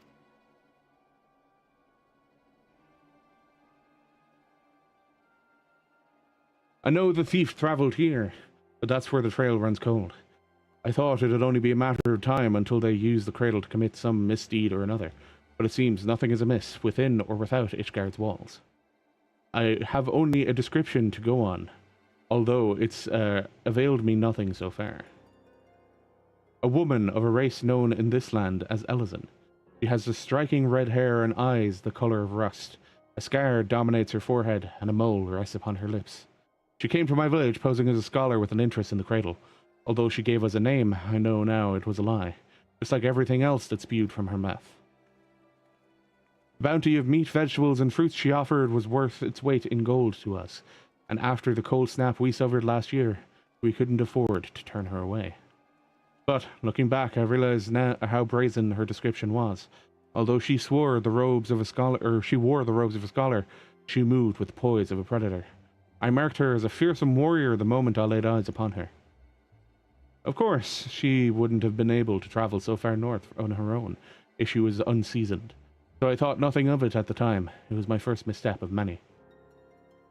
That's all I know. It's not much, but if you see even the smallest scrap of a clue in there, it'd be a damn sight better than what I currently have. Few scholars study in Ishgard without passing through the astrologicum.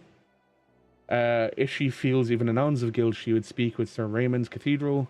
Guildsword would be known amongst the knights of the congregation. I'm going to say the astrologicum. I see your point, but her guise as a scholar is only meant to win our trust. I doubt she's a woman of learning. Okay, so then we talk to the knights. She ain't gonna be fucking guilty. Knights, was it? I suppose that's what you call these deadly-looking fellows clad in steel. Yes, you may be onto something there. But where would we find one willing to speak? I mean, we could go talk to Amaric. At their barracks near the tavern. I know the way, I'll meet you there. I'm sure Amaric would be willing to help. Again.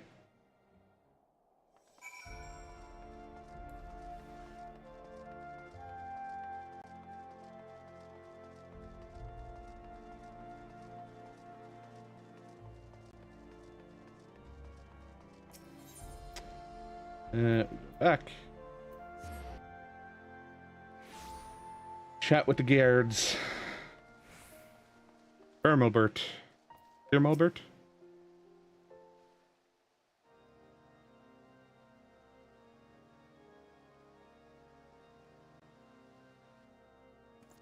Ah, Master Mechanos, what brings you to the congregation? This Passage of the Unbound is not a name I've heard before. But if one of their number has brought an artifact of great power to Ishgard, we would be ill-advised to suffer their presence. We shall act on this information at once. If there is aught that would threaten the peace, then it is our duty to root it out. Consider the Knights of the Congregation at your disposal. Thank you for hearing us out, truly. Now, does anything about the description we shared ring a bell? Elizabeth red hair and eyes, the color of rust.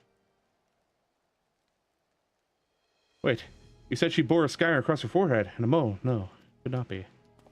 You know who she is? Well, such information is usually privy only to those within our order. Pray understand my hesitation. What? Weren't you listening to anything we told you? She's too dangerous to be left alone. This isn't the time for secrecy. I know I'm a stranger in your city, but I can't stand by while innocent lives might be at risk.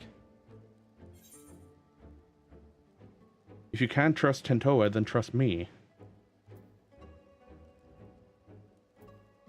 Yeah. It's like, you know me. You know what I've done for Ishgard. You are right, of course. If the hero who ended the Dragon Song War is not worthy of our trust, then who is? Very well. Master Tentoa, pray accept my apologies. Although you may not be Ishgardian, your desire to keep its people safe is plain to see. We shall place our trust in you, as Master Mercanos has. I'm glad we can see eye to eye. Now then, what do you know of this thief?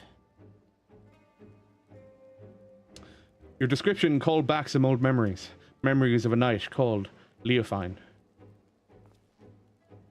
Merely recalling her story makes me ill at ease, for the mark she left upon our honourable order was black as pitch. None know of her whereabouts since she was expelled from the congregation. I had thought living with the shame of her deeds would be punishment enough, but if she now consorts with villains that threaten the very foundation of order, then 'tis clear we can suffer her freedom no longer. I shall inform my superiors of this development and suggest that the congregation does all in its power to track down Leofine and place her in custody. If we learn aught of value, I promise to share it with you at once. Really? That's more than we could have asked. I suppose we ought to consider what to do in the meantime. Care to join me over there, Berkel?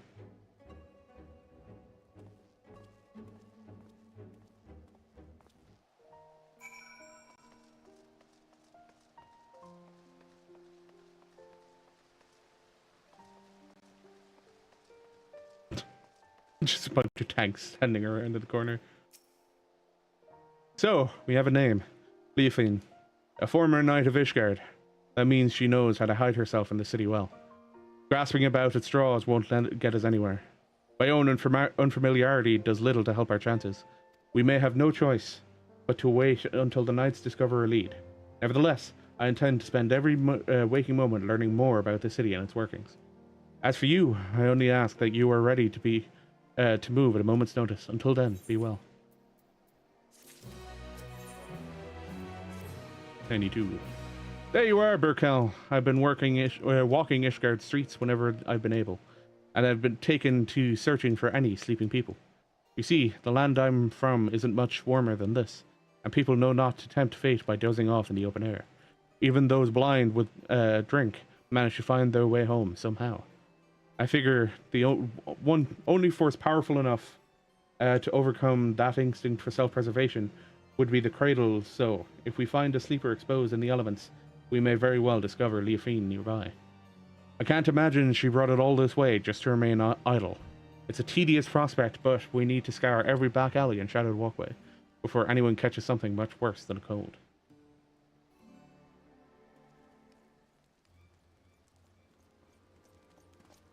Master Mercanos, Master Tentoa, I bring good tidings. The Temple Knights wasted no time in distributing handbills across Ishgard, containing Leofine's description. These efforts have already borne fruit. We but recently received a report of someone matching her features being sighted. Really? Where? She was sighted near Camp Dragonhead by a patrolling sentry. He described a woman with red hair and a distinct scar on her forehead. The outpost can be reached by passing through the Gates of Judgment and heading east. Once there, speak with Sir Eugenois for the full report.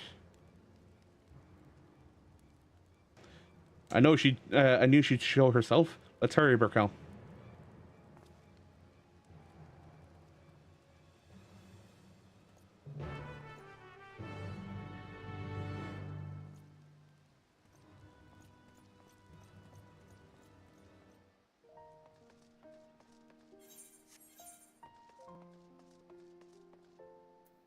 It was a falcon's nest?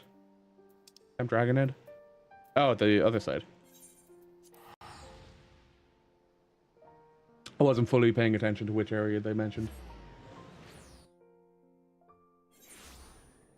There we go. And Sir Eugeno.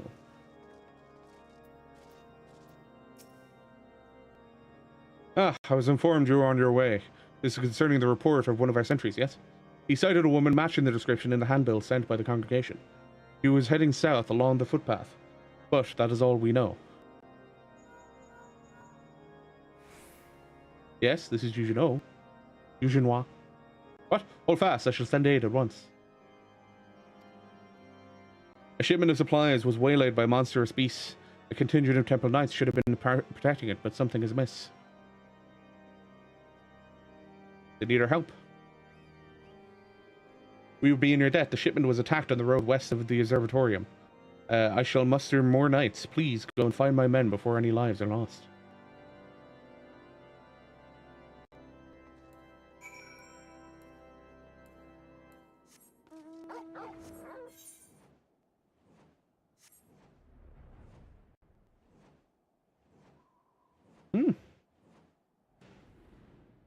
Fort of Fear? The fuck? What does that unlock? What? What have I missed that's been here for ages that's a blue quest? I need to check that out after this.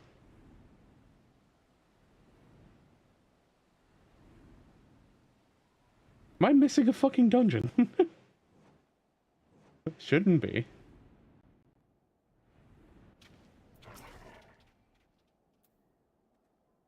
We should be close, right? I'll search the other side of the river. Burkel, you search further down the road. And keep your weapon at the ready.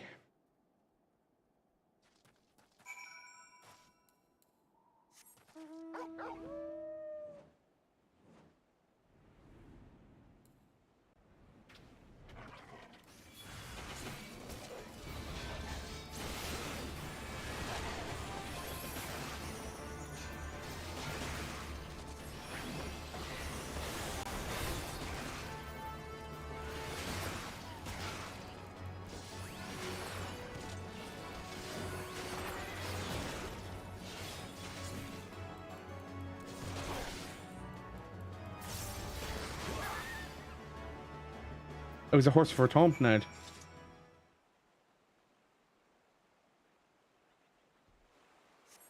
Where's the rest of the continued? You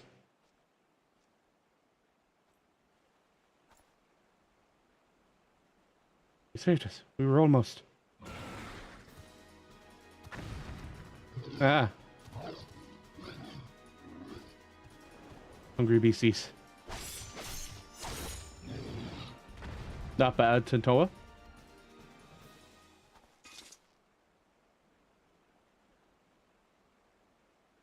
The wide eye watches eternal, and the eternal is the sleep it bestows.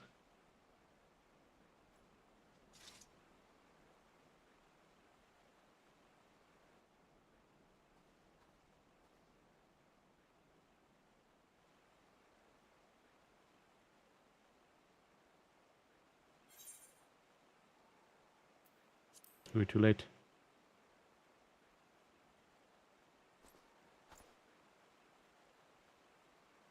No, they're not. Ah, just look, they're asleep is all.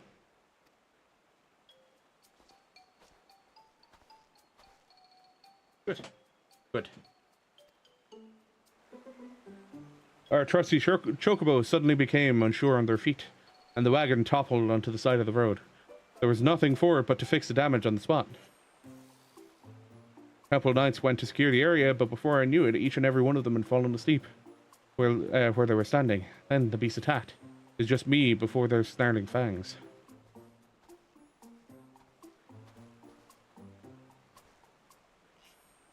Time to wake up. Sleep here any longer and the cold will have you.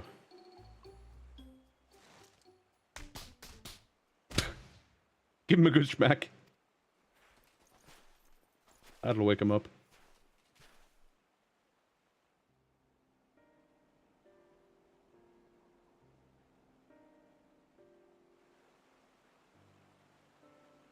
We fell asleep, but we were patrolling. You must be mistaken. A Temple Knight would never shirk his duty so. Are you calling me a liar? I saw you fall over on your arse with my own eyes. It offers Sir Yojanois a quick response, and the bravery of these warriors would all be food for the vultures by now. The congregation will hear of the dereliction of duty. You can be sure.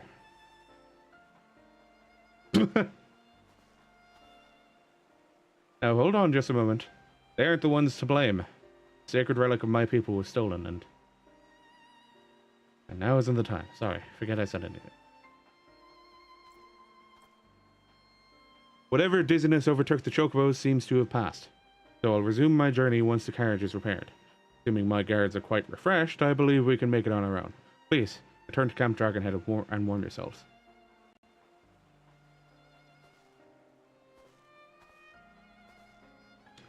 No coincidence that the giant birds and the two guards took leave of their senses around the same time. This is the work of the cradle. But even if Leofine was here, she is no longer. Let's return to the city and consider our next steps.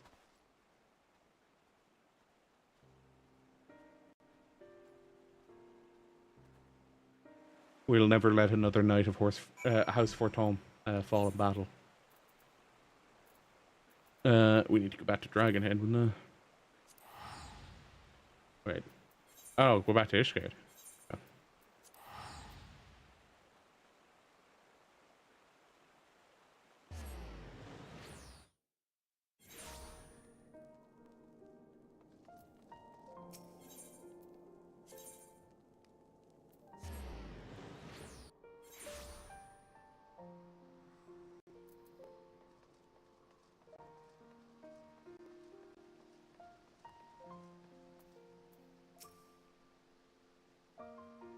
We have received the report of the incident near Camp Dragonhead.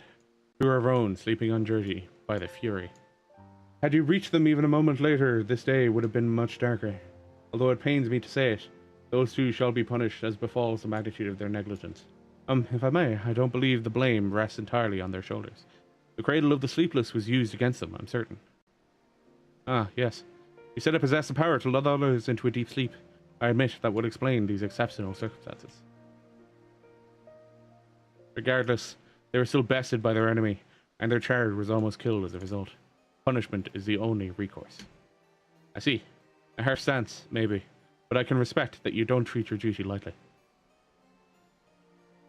Well, if you learn anything else of Leofine's plots, please let us know at once. Even though we didn't find her, I'm sure we were able to save those soldiers. Thank you for coming to us.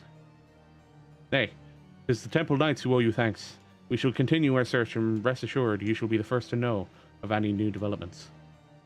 Raquel, there's more I would tell you about the cradle. Things I should have told you sooner. Join me over there, and I'll do my best to fix that mistake.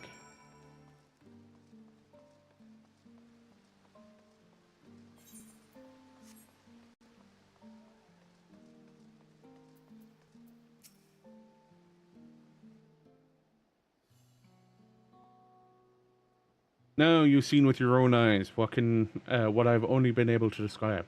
The Narwhal's lullaby. Can even put hardened warriors into a restful slumber. They may as well be defenseless as a newborn babe, but even with such power, my people have never used it to attack our enemies. Its sole purpose has always been to keep a single person awake, an eternal guardian who would never sleep, never rest, the White Eye. Me. For 10 years I've been awake, training day and night to gain the strength I have now, the strength to shield my people. Of course, another must receive the wariness I cast aside. The Shut Eye. You've met her, in fact. Lo Zanequi. As I've been awake these 10 years, she spent the better part of her days in a deep slumber. Her brief periods of wakefulness are spent exercising and eating so her body doesn't waste away. So, we've barely spoken. Despite how much I depend on her, when we were young, we'd spend our days exploring the mountain paths. But that is time is long past. Telling you all this now, I realize how very little of my life has been dedicated to my own pursuits. Lozaniqui and I have both devoted ourselves entirely to the protection of our village. Explains your skill. How did Leofine steal an artifact from such an accomplished warrior? Don't you miss Lozaniqui? Don't you miss her? I do. I see her only when I have to use the cradle, and even then she is sleeping. I'll barely remember what her smile looks like. A life unencumbered by sleep might seem like a life of freedom. But if those you care about for the most aren't able to share it with you, it can feel like a prison. But we don't have the luxury to dwell on regrets. I see now that although my people never use the cradle for ill, wicked hearts can twist anything toward evil. And that's something I can't tolerate. Very thought of this might happen again, makes the bile churn in my gullet. We must bring Leofine's schemes to an end.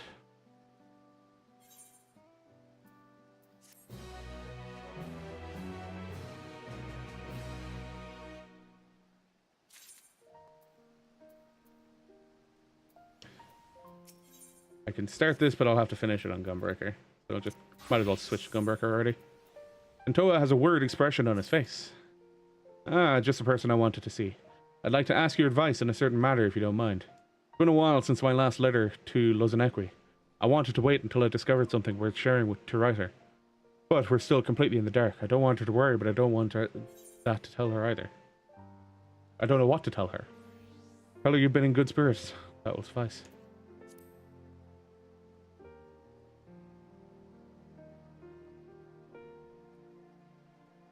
You might be right. Silence might make her think that something terrible has happened.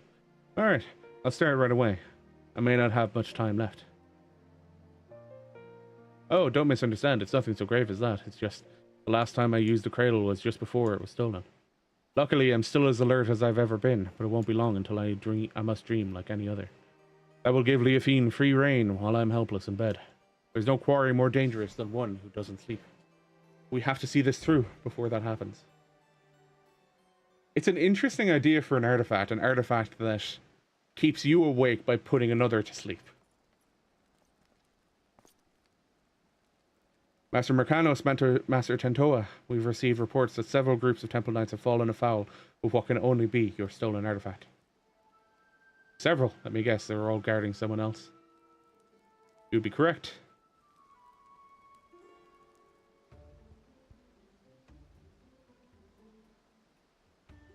It is the duty of a knight to protect those who cannot protect themselves. If we fail at even that most basic function, then our honor means nothing.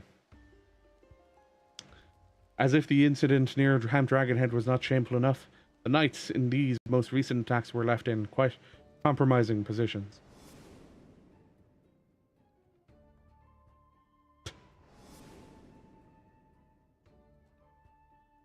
Oh god.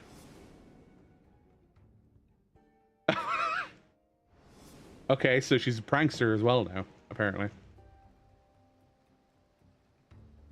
If the weight of the embarrassment is a trifle compared to the guilt we would bear if any innocent came to harm. Fury was merciful in that respect, but we would have rather not see these incidents repeat. Still, while the Temple Knights must work to repair their reputation in the days ahead, it's a far cry from bringing Ishgard crumbling to its knees. Truth be told, the methods of this passage of the Unbound leave me mystified. But Leofine was cunning, if nothing else, so we can discern her true motivations. We have little recourse but to wait until she makes a mistake. Perhaps she gets her jollies seeing people humiliated. She may be testing the limit of the artifact's powers. I'm not going to be a joker in relation to this. Come on. Why would you joke about that kind of shit? Then you suggest she has greater purpose in mind for it. These incidents are simply a prelude. We cannot discount that theory, I admit. We shall remain vigilant. There's no telling how much chaos she can sow if left unchecked. We have to do everything we can to get the cradle out of her clutches. And to do that, we have to start asking the right questions. This new information makes me wonder, why has she focused her attention on the Temple Knights? I ponder the same. Posted at Camp Dragonheads are knights from many houses of repute, including House Verton. Being a former Temple Knight herself, Leofine doubtless knows their habits and training. Perhaps that makes it easier for her to exploit their weakness. Then, if we follow the Knights, we may pick up on her trail. It's not ideal, but it's the best we can have to go on. Well, a large contingent of Knights has but recently been dispatched to Curtis. You remember Gorgong Mines, yes? It has lain abandoned ever since the heretics were driven from it. Yet, there is ever the risk that unsavory elements might infest it once again. Thus have the Temple Knights planned joint patrols of its premises with other contingents. So if you speak with Sir Redwald at Falcon's Nest, I am sure he would be glad to have you along.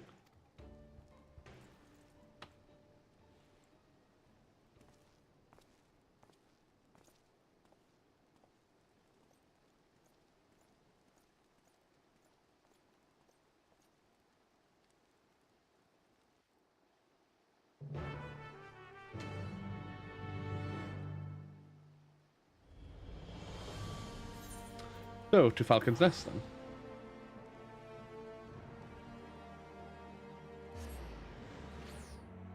Between sleep and death.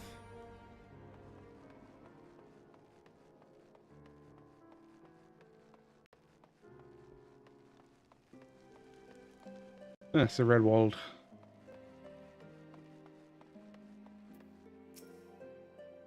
Do you remember this? The last time we talked to him? Would have been quite a while ago. Fat Master Mercanos, I see. Of course, you are ever welcome here. And Falcon's Nest. Yet I believe I do not know your companion here. Indeed. Whispers of the Temple Knight's humiliations have reached even us here. Us even here. Falling asleep while on duty, I dared not believe the stories, but it seems there was truth in them after all. They fell asleep, true, but it wasn't their fault. We suspect they fell victim to an enemy wielding a powerful artifact. Now, the rumors fail to mention anything like that. If it can lull even trained warriors to sleep, then we must treat it as a serious threat. Nevertheless, if one knight falls, another is always at the ready to take their place. So long as this artifact cannot put an entire regiment under a spell, I believe we are well positioned to combat it. Interesting. The idea of your allies falling in battle doesn't seem to disturb you at all. Were I held firm, a single warrior is responsible for the safety of his entire village. Make no mistake. We do not doubt our allies' mettle. We must mourn every loss. Yet, each man and woman here knows that they must quit the battle, let another sword just as fierce take their place. If they must quit the battle.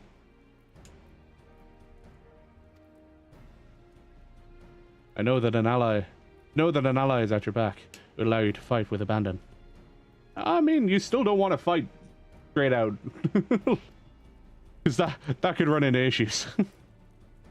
Now, you believe this Leofine might have taken interest in our activities in Gorgon Mine, yes?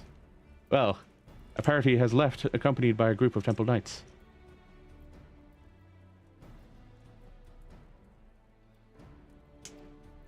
If your suspicions are correct, then they are at risk.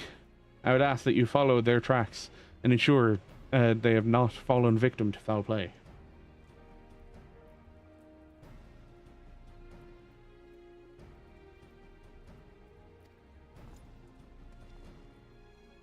The mills can be found to the north, just across the Black Iron Bridge. The party should be arriving there soon, conditions permitting. We have to reach them before Leofine does.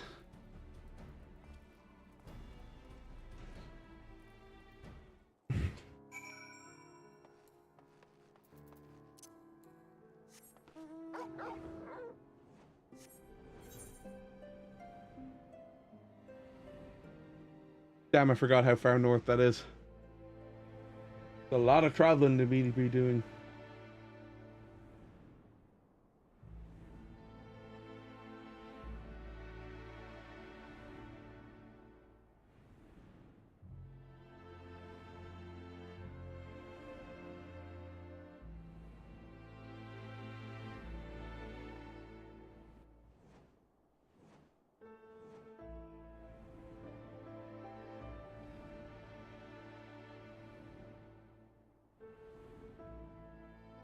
Earthus is such a nice area.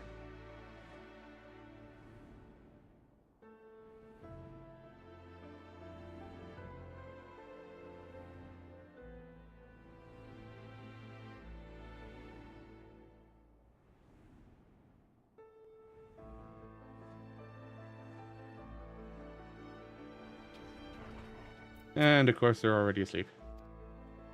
Redwall gave the impression there were more. These knights must have been the lookouts. We should awaken them.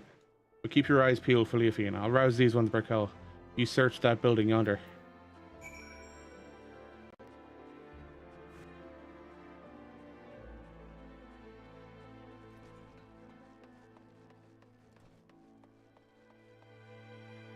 Who the hells are you? How'd you get past the guards? Uh-oh.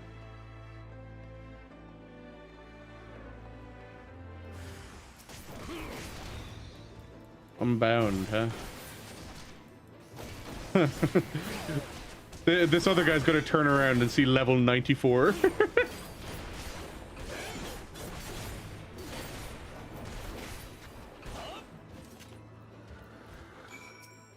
Durandar.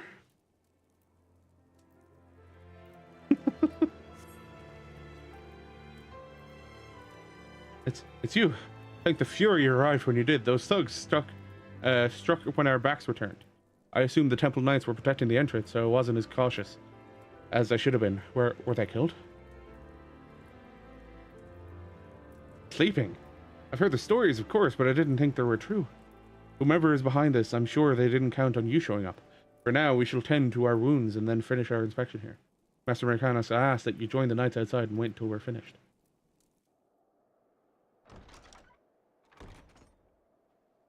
Or are the ones inside part of her faction? I'm working with her.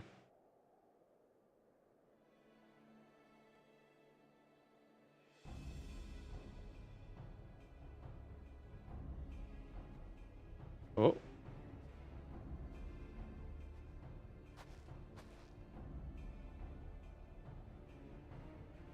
Oh, it's her. Ah, as I thought. Just when I was becoming bored, I sighted a familiar face among these slumbering knights. I simply had to come and make sure it was you. You finally found the courage to show yourself. Hand over the cradle now and I won't kill you.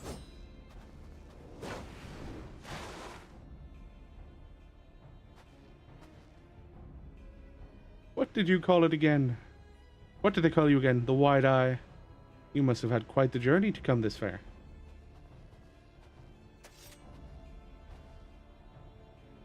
Be careful, Berkel.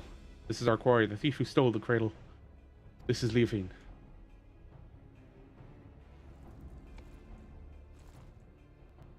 That is your ally. Wear their nimble hands. You may seek your artifact for themselves.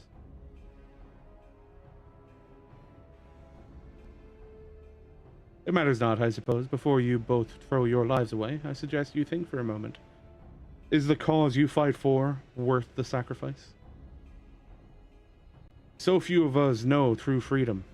If there is aught you would grasp with your own hands, do so before they wither and your eyes shut for the last time. The codes and rules that would bind men are mere illusions. Open your eyes, truly open them, and you shall see a path all your own. Only a fool would waste their life in the struggle with another. Quit spouting nonsense. Nonsense, perhaps? I am here because of another, after all. Apiahi, who came to meet me at the height of my debauchery and welcomed me into her devious brotherhood. She guided me to great power, yes, and now I lead others upon the unbound path. Yet, truth be told, I have little interest in seeing where it ends. To tear down the world's nations, Ishgard among them, and usher the world into, well, what does it matter? Yet I do derive great pleasure in shaming the Temple Knights, in seeing the snickers and jeers deflate their pompous stride as they walk down the streets. If this artifact can hasten their fall from grace, I believe I shall keep it.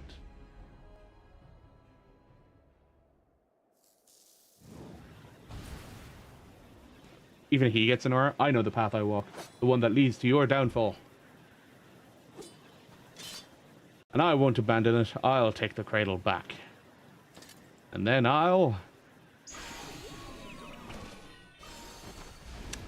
Well, that is unfortunate, isn't it?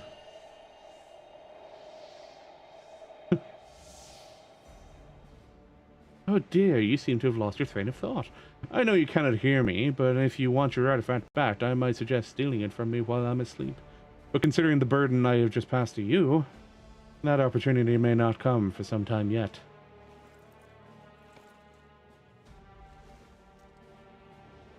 Why, I feel absolutely transcendent. To think the shackles of fatigue weighed so heavily. Alas, it appears the artifact needs its own repose of sorts. No matter, I have learned more than enough to take my next step. See to it that this lot is disposed of. 'Tis the least you can do for the freedom I have given you.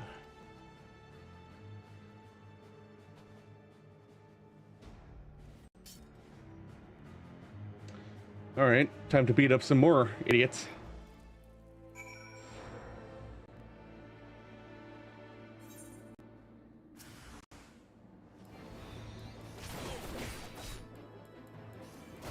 Unbound Chaser.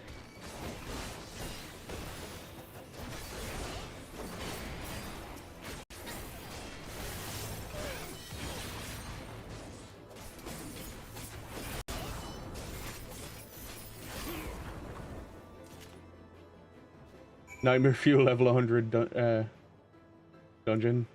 Don't know you did it or not. I've done the two. I did them earlier on in the stream. If you're on about the oh, what the fuck is it? The Dead Walk. Tries you might arouse Tantawa. He seems completely detached from the waking world. I'm sorry, Sammy. The YouTube link that I posted in the stream announcements, you'll be able to use that if you want to go back and watch it from there. I enjoyed it mostly because it reminded me of Zorn and Thorn, and I was just like, this music fits for this dungeon. With how ridiculous the dungeon is, the music fits. It looks like you've saved us twice today. Thank you. But what of him? Fast asleep, just as we were. Could this be what Sir Fermalbert warned us of in his report?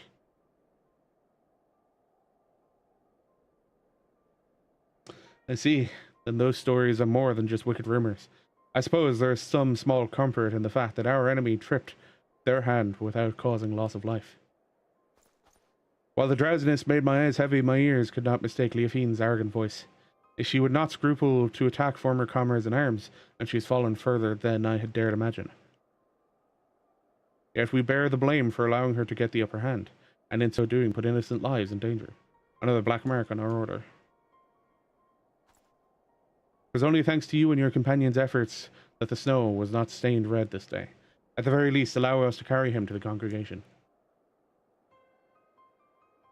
Our work here is done, so we shall accompany them as far as Falcon's Nest. Berkel, pray, return to Ishgard and look after your friend.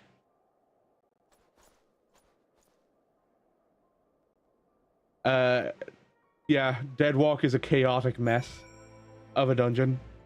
It'll be interesting getting that in Expert Roulette. I still have to do Expert, actually. I haven't done it yet. But God, I'm gonna want to be doing it as a DPS more often than not, that's it. Because fucking hell, it hits hard, those mobs. And if your healer isn't paying attention, well, then you're kind of fucked.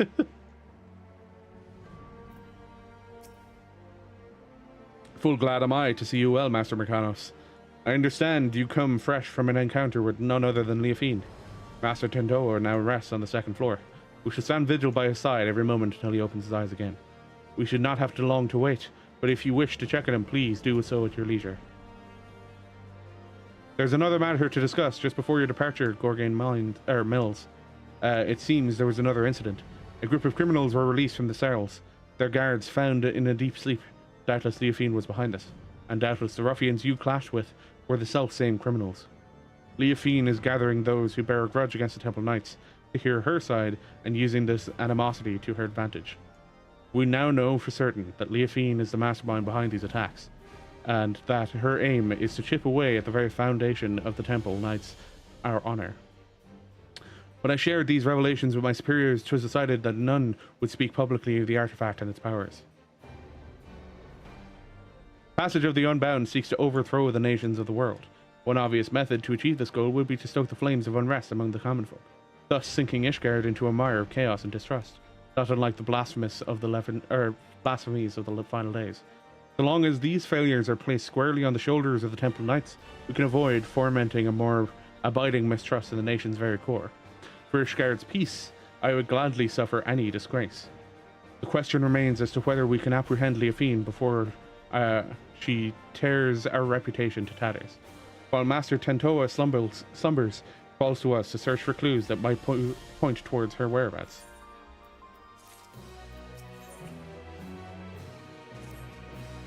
Leofine remains as elusive as ever. If she is in league with Ishgard's more unsavory elements, she could be hidden anywhere. We have only her cryptic statements to guide us. It seems that whatever her plan is, her actions thus far have been put to a prelude to its climax. We can but hope that Tentoa awakens before she emerges again.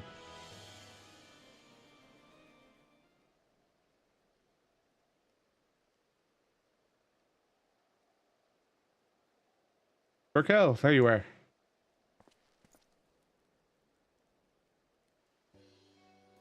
Oh. Huh. I didn't expect her to travel across. Lozanequi, I'm so glad I found you. I was starting to think I was in the wrong city, but the narwhal guided me through. Oh, you must be the maiden Tentoa mentioned. You hail from the same village, yes? I am from Albert, of the Temple Knights. 'Tis an honor to meet you. Ah, Tentoa wrote about you in his letters. I am Lozanequi, and the honor is all mine.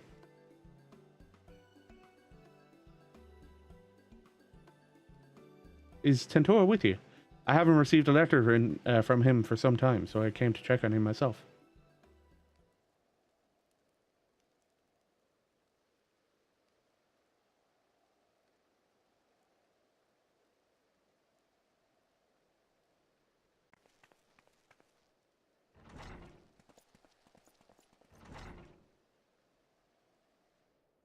Like, who is this person running into the knight's quarters?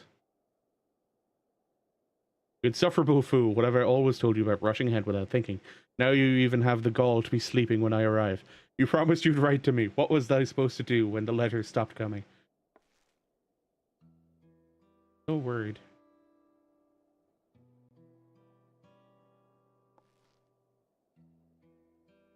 At least I can take some small comfort that he appears otherwise unharmed. I take it you're to thank for that, Birkel. Is there any way to counteract the Cradle's influence? Told me you were the Shut-Eye. Yes, that's right. For 10 years I bore his fatigue, and as a result my body is more fragile than most. But since arriving in Tuliolal, my life has become normal. As I've walked the city streets and eaten my fill of its food, I've felt my strength grow. I can even stay awake for a full day now. Do you know why Tentoa sleeps so soundly?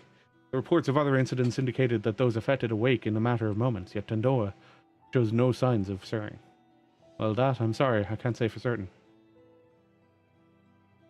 But I do know that the story of those who came before me, more than one shut-eye has fallen into a sleep much like this.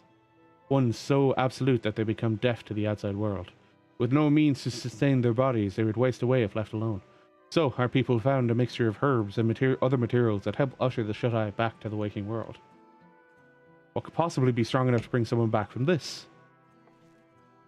We call it spring dew, and the secrets of its making are passed down through generations. Each drop acts as a ray of sunshine in the darkness of sleep, a beacon for the dreamer to follow.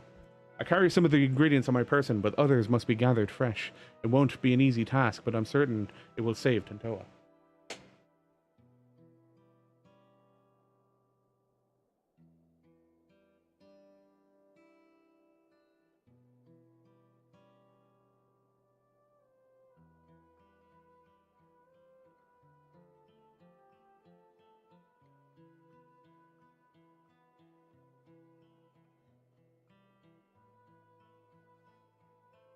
There we go.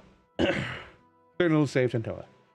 I don't know their Eorzean name, but one of the flowers blooms a striking yellow, grows only where mountain peaks soar above the clouds. Being so close to the heavens, it drinks in the sunlight, and its petals cleanse the body and promote wakefulness.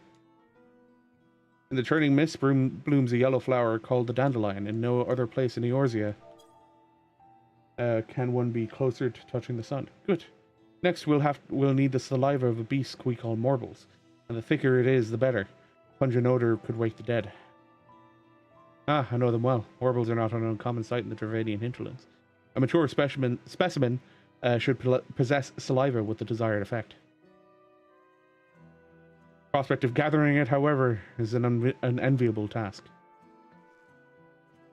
Once we have those two ingredients, mixing them with the rest should be a simple matter. Do you think you could procure them, Bekel? Ah, your confidence is reassuring. Since the morble saliva must be the fresher of the two, I ask that you first climb into the heavens and pick dandelions for Tentoa.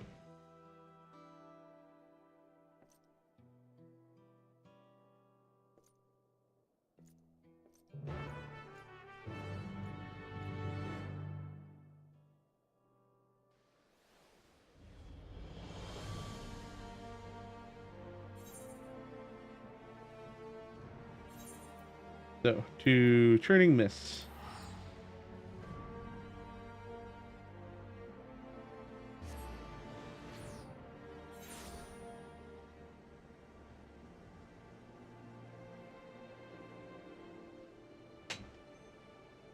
And whereabouts are we going?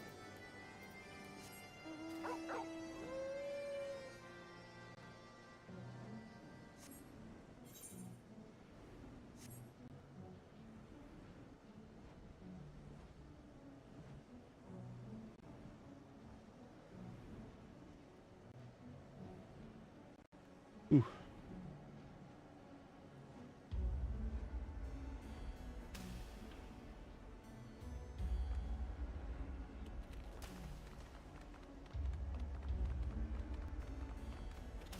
You know, I don't even know if these were here in Heaven's Word or not.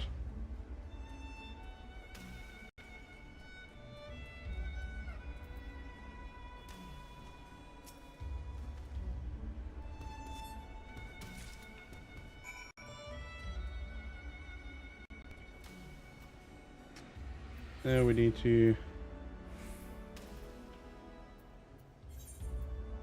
I forgot that there's actually no aetheryte in the Dravanian hinterlands.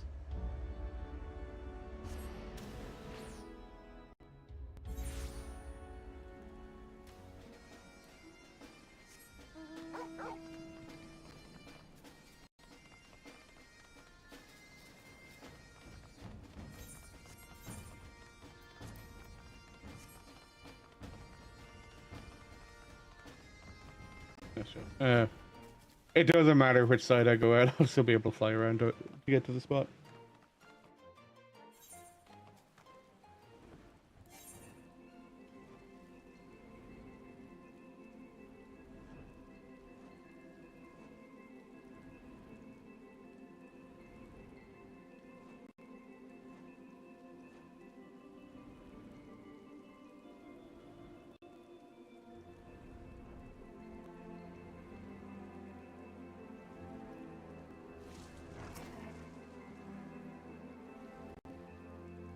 Good old great morbles all around the place.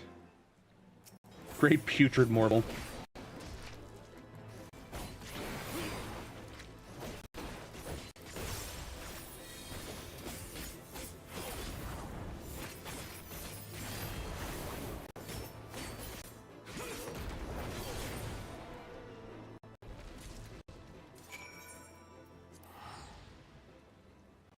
Back to Foundation. We'll go talk to Lozaneque.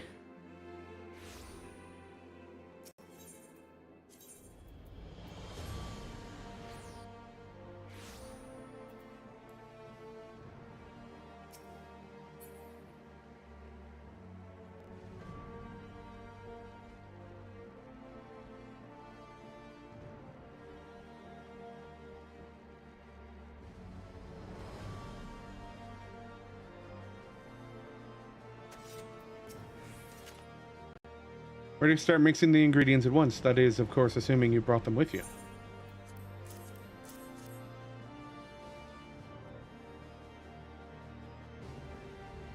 These are difficult to acquire at the best of times, so thank you for gathering them so quickly. I shall get started immediately.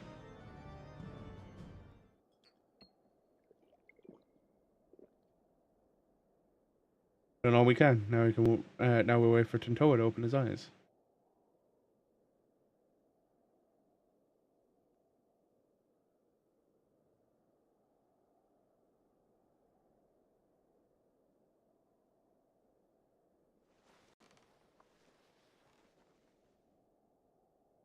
Huh? Where am I? I hope you enjoyed sleeping the days away, Tintoa. And I'm glad you're finally awake. Ozanakri, what are you doing here? It's been days, dude. You haven't sent her a message. I'm gonna say an email, but they don't exist in this world. I see. So, Leafine wielded the cradle against me, and while I was tucked soundly in bed, Ozanakri came all this way. Curse my weakness. Just when we had her, just when I was needed the most, I failed. For 10 years, I endured countless trials. When the time came, I couldn't even swing my damn weapon.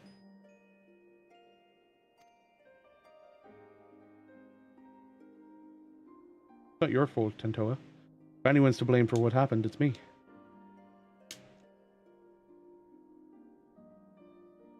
Why is she to blame? Or at least claiming to be for blame. No, I won't hear it.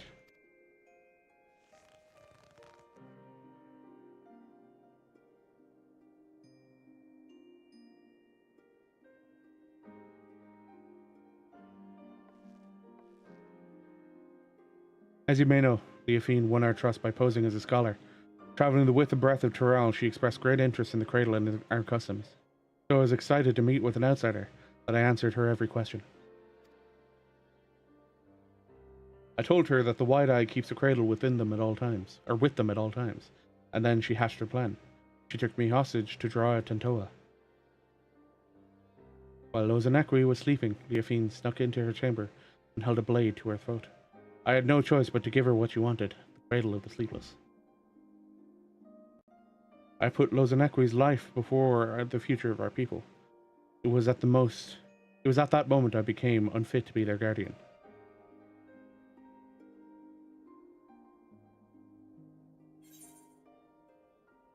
Ozanakri is one of your people. Protecting her was your duty.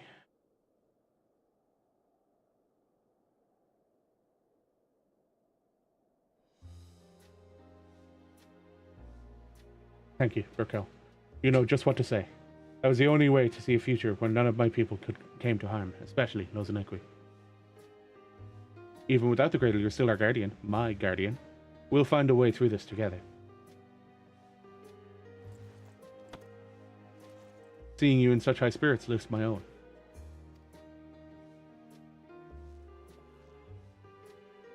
Oh, and before I forget, you trounced Leofine's tugs while I was dreaming in the snow, didn't you? I owe you a debt I won't soon forget. And I wager that debt will grow larger before we pry the treasure from Leofine's clutches. Whatever it takes, I won't stop until she's answered for her crimes.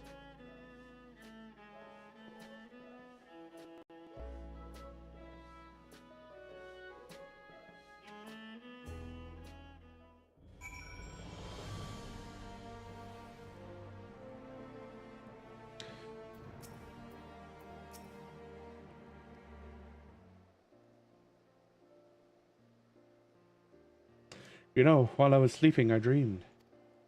I saw Ozanakri and I as children. Nothing particularly interesting happened. We just whiled away the days without care in the world. I'd forgotten what it was like to dream. It was pleasant. I can remember wanting to stay there, never open my eyes again. But of course, the moment I gave form to that thought, I opened them and Ozanakri was there. Even if we get the cradle back, will things return to the way they were? Will you go back to spending your life in dreams? I suppose so. It's my duty as the shut-eye, after all. Your duty, and it was your duty, too, that compelled you to come all the way here to Wishgard.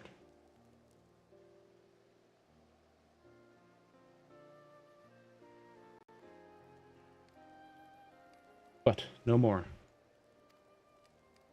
What are you saying? I tried so hard to convince myself that you were glad spending so much time asleep, but being on the other side made me realize I was lying to myself all along. I don't want to return to a life where you and I are bound together, but always so far apart. I want to go back to those happy days when we were by each other's sides.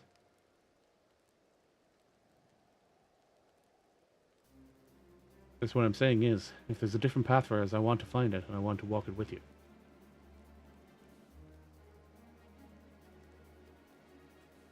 But not yet. First, we reclaim the cradle, and when we have, we'll take our first steps towards that new future, I promise. I must confess, I haven't felt the same since I woke up. I know I was in that bed for a while, but instead of feeling refreshed, my body feels weaker somehow. It's almost as if my very strength was sapped when the treasure was turned on me. Can't even grip my weapon properly. Perhaps the cradle has been sapping the ether of its target all along. Yeah, probably an ether siphon.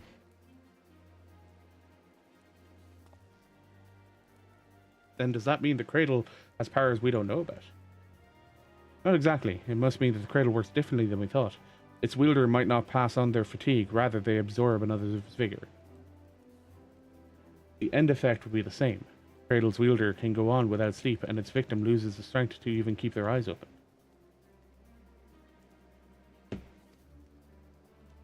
You never took more than you needed, so my slumber was always light enough to waken from. But if the treasure was used without restraint... If we've had this realization, it won't be long until the Yafine does too. And then it will become too late. We have to rid her out. But I mustn't rush ahead blindly. As Lozanekwe never tires of telling me, I feel nearly as weak as a child right now.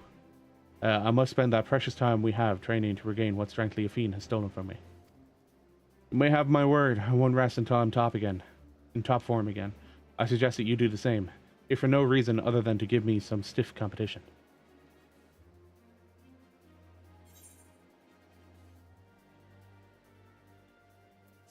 Alright, so 2 more quests. And then the tank one is done.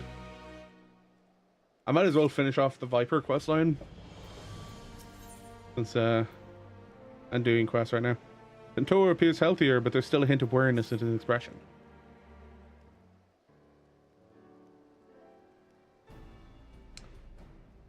You're looking strong, Burkel. Well, I'm not my old self yet. I'm feeling better by the day.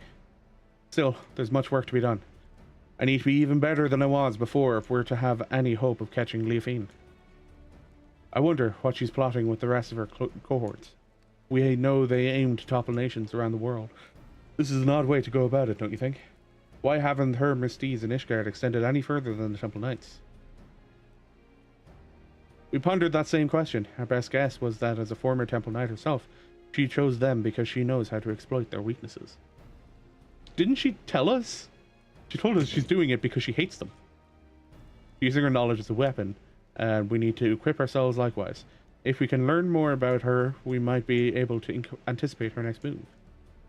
A good plan, but I admit I have no idea where to start. Should we ask for Malbert? Already have. He said that while he never knew her personally, the knights in her old squadron might be able to shed light onto her past. Some of them even now patrol the city, and for Malbert was a great help in telling me where they might be. You've been busy, Lozanekwe. Well, I can't remember the last time I was awake this long. I didn't want to sit around until I got tired again. And we're all the better for it. Since you've gathered the information, it's only fitting that I should do the legwork. Almost everyone has purple eyes in the expansion. He has blue eyes. Kettenram has blue eyes. Kona has green eyes. Since you've gathered the information, it's only fitting I should do the legwork. Just tell me where these knights are, and I'll speak with them. Gladly. But Ishgard is still an unfamiliar city for both of us, right? Although for Malbert told me where to go, the names of these places mean nothing to me. Luckily, we have Burkel to guide you. You'll go with Tentoa, won't you? And my eyes realize the purple. And she has purple eyes, but that's also fitting with her hair. I knew we could count on you. Alright, take note of these locations.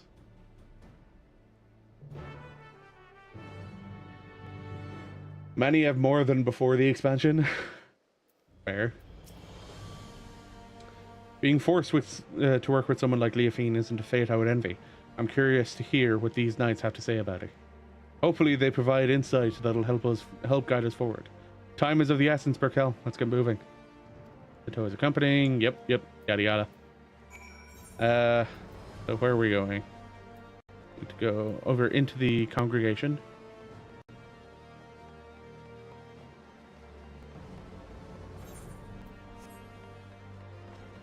In here. Upstairs? Previous just in PvP.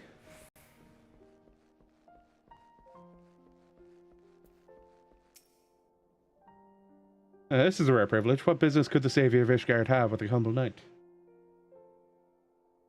You want to know about Leofine? Oh, many temple knights come from common stock, but she was different. Despite what she became, Leofine was born of noble blood. Even so, she often made mock of Ishgard's customs and the responsibilities that bound the conduct of noble families. Doubtless she yearned for freedom all her life, her idea of it anyways. Although her deeds caused her to be expelled from the Temple Knights and summarily stripped of her title, she may have actually desired that outcome. She hated it so much here, all she had to do was leave. I heard she did leave, for a time at least. Now she's in league with a group that aims to plunge the world into chaos, and a selfish heart that Leofine, like Leofine, was sought out to aid in this plot. I shudder to imagine how wicked their leader must be.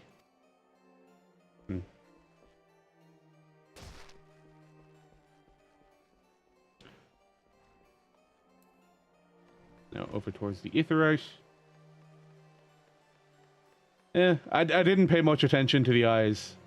It's like the only time I paid like a decent amount of attention to the eyes was when we met the Ancients. Like when we met Hades and Hitlo in Elpis and Endwalker. Do you require aid? I must keep watch, so forgive me if I don't engage in idle chit-chat. Leofine, for her I can spare a moment. I don't suppose you know why she was expelled from the Temple Knights, do you? While few were her equal in swordplay, fewer still handled their mounts with such grace. She oft spent her nights carousing in the gambling halls. It was after just such a night that she fell asleep while on duty. Some may call it cruel twist of fate, but dragons attacked her charges as she slept, and they were left defenseless. In her negligence, she was deemed to have aided in our ancestral foe, and thus was stripped of her knighthood, and noble title both. Knights falling asleep on duty, a story that's become all too familiar. Given what happened, I've no doubt she came to fear sleep. Yet now she has conquered that weakness, and she wields it as a weapon against us. She may even believe herself to be beyond the reach of mortal danger, yet she's only deluding herself, and in time she'll be made to answer for her deeds.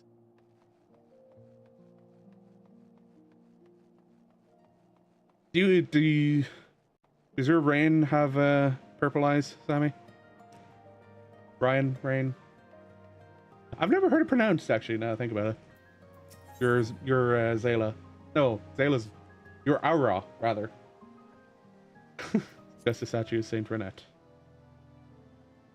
I've heard that the people of Ishgard revere a warrior god, but there is a statue of a flesh and blood knight. I've never seen such a thing. Why people make no figures or depictions of our departed, fearing that such objects would keep them from finding their way to the next world. The only idol we keep is the cradle of the sleepless, and thanks to its blessings, the wide eye has always watched over us. So our reverence is devoted solely to the narwhal. It's enough that it guides our people safely into the next sunrise.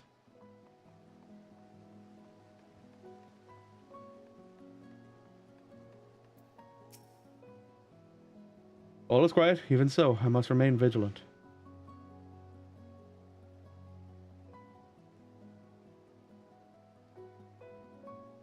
Leofine, eh? A name spoken of in hushed whispers now. Many have forgotten her strategic genius. She had a singular talent for achieving victory in battle by whatever means necessary. Genius, maybe, or just too dense to see how her actions would cause Ishgard to collapse. Given that her group seems relatively few in number, an assault on Ishgard is unlikely. Rather, I think her aim is to chip away at the people's trust in Ishgard's foundation. and by the absence of a few vital bricks, bring the whole nation tumbling down. The thought gives me worry. Even now, representatives from Ishgard are preparing to visit Oxundu in the turning mist. If anything were to go wrong, it would be a grievous blow to Ishgard's reputation. As we saw in Falcon's Nest, certain elements that oppose our nation see friendly gestures as a chance to spark conflict. Given recent developments, Sir Handaloop has been debating whether the visit is a wise choice. We have a general understanding of what drives our adversary. Stories that paint a picture of a rotten, conniving soul. We know enough to guess her next move. It must have been hard on the Lord Commander. Lord Commander? I take it that's the leader of these Temple Knights? While fancy titles hold little interest to me, I sympathize with anyone who had to give orders to a rotten apple like Leafine. Giving the Temple Knights a warning is the least we can do. Clear that this delegation, was it, might prove an enticing target for Leafine. Finally, we have knowledge to use against our enemy. If we all work together, we might be able to trap her. We haven't much time. Let's return to the congregation and tell this Handaloop what we know.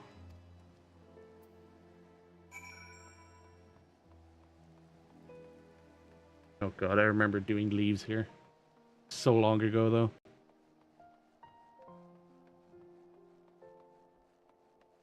So very long ago. I'll also point out that the Aetherite tickets that I got from watching Chris's stream, they're already gone. Did not take long for them to be used up. But also, I just don't use, don't get a whole lot of Aetherite tickets. Even though I probably should, because then it will save me a bunch of gil. You are ever welcome at the congregation, Berkel. I am well appraised of Leafine's wicked deeds, and your efforts to flush her out have been much appreciated. And this must be Master Tentoa, who crossed the ocean from Tyrell. I hope you have recovered from your ordeal. What saves you gil? Using Aetherite tickets over just teleporting. I'm better than ever. Apologies for taking up one of your beds for so long. Please, no apologies are necessary. On the contrary, the Temple Knights yet owe you a debt for all you have done. Which brings the purpose of this visit. You have something to discuss with me.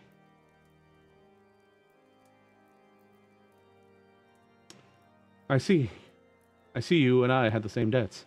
The delegation to Oxundu would be an obvious target for Leafine. I was but recently debating the wisdom of moving forward with our plans. As you know, all of Ishgard falls under the protection of the Temple Knights. As such, 'tis only meet that we maintain and strengthen friendly relations with our neighbours. The delegation in question is tasked with deepening the mutual understanding of each of our unique cultures. Son of Anu, chief of the Zundu, was most eager to host. Yet so long as the spectre of Leafine hangs over our order, I fear visits abroad are unwise. Should any of the Vanu come to harm, our relations could be damaged irreparably. As we have no way of knowing, Leafine has caught wind of our plans. If Leafine has caught wind of our plans, I am of the mind that postponing the delegation may be the most prudent course of action for the safety of all. Could be the perfect chance to draw her out. The Zundu will be safe under our watch. Perfect chance to draw her out.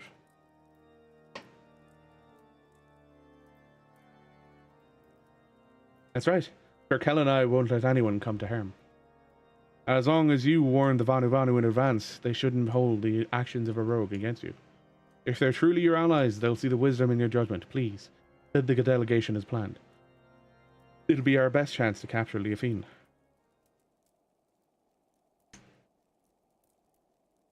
Yes, your words have merit. Thank you for the sage counsel. You were right. The Zundu would not stand idly by while we suffer at Leafine's hand. In fact, the fellowship between our two peoples was forged by when a god assailed their home, or was brought low by a great hero, Berkel. We tell the Zundu he is keeping watch over the proceedings, and I am certain all doubts shall be quelled. And we will proceed. Indeed, time has come for we Temple Knights to reclaim our honor and go on the counter-offensive. I shall bring this suggestion of a joint operation against Leafine to the Lord Commander as soon as possible. Thank you. Together, we'll put a stop to her scheme. I first must discuss matters with the others involved before we present a plan to the Lord Commander. Although time is of the essence, I ask that you wait a while until our course is settled.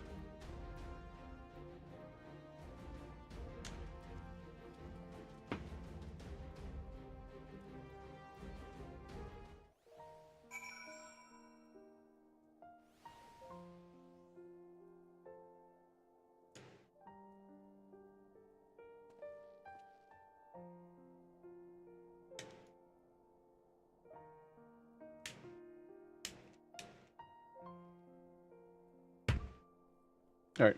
I think there's probably one more quest at level 100. And that'll be the tank questing done. I'll be able to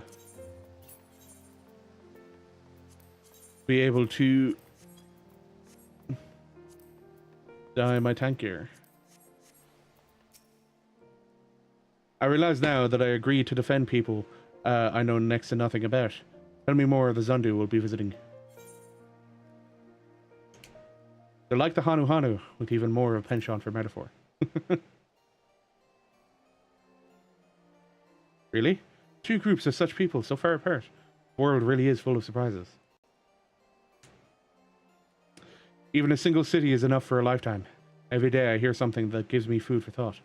Like the story of the Dragon Song War, for instance. Generations of animosity between dragon and man that somehow ended in a rekindled fellowship.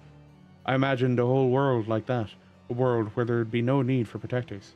The wide eye watches not only the monsters in the wilderness, but our neighbors as well. We barely even considered sending delegations outside our village's gates. And the cold snap only made things worse, with everyone struggling just to survive. Our every thought goes towards defending our scarce resources. But if we only look outward with wariness, there's no hope for the future to change. No hope to build trust.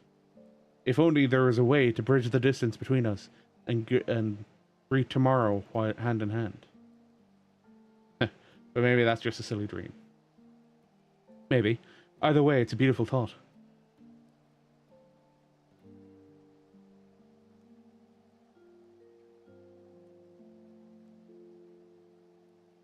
I'm glad you think so. I'll hold that future in mind as I get back to training.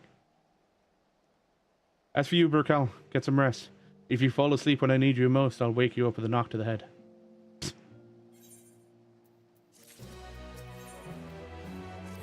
Alright. I like Rods and Hans' music more than the new First Capitals. You don't like the jazz? Their handle loop still hasn't said word. I guess the others might not be so enthusiastic about our plan. To them, the cradle of the sleepless is naturally something to be feared. No matter how much faith they have in your strength, you'd be at Leofine's mercy if she puts you to sleep. Honestly, I don't blame them. Not even I imagined our treasure could be used for such evil. In Leofine's hands, it's no more than an indiscriminate weapon. But that means when we get it back, we can turn it into something else. Doesn't come to me. I know many love it. Yeah. Something no one's ever thought of before. We can find a way to use it without forcing someone to spend their life in slumber. Of course, I agree with you, Tentoa. But we have more pressing matters. I like it. Namely, a rogue knight to capture and a treasure to recover. Right, sorry, I got ahead of myself. Apologies for keeping you waiting so long. Temple Knights have finally reached a decision concerning the delegation of the Turning Mists. And what have you decided? I am blessed to say that the Zundu have agreed to join forces with us. Together we shall drive back Leofine should she attack. If her shadow darkens even an ilm of their homeland, our peaceful delegation shall turn into a fighting force at the moment's notice. We shall restore the Temple Knight's reputation and recover your artifact in one fell swoop. Thank you, Hundaloop. We promise to do our part. If Leofine shows herself, she won't get away this time. We have but to hammer out the finer details. Once we are ready to depart, our first group of knights shall leave by airship. I would ask you both to make your way to Uxundu as soon as possible, so that you may help plan our strategy.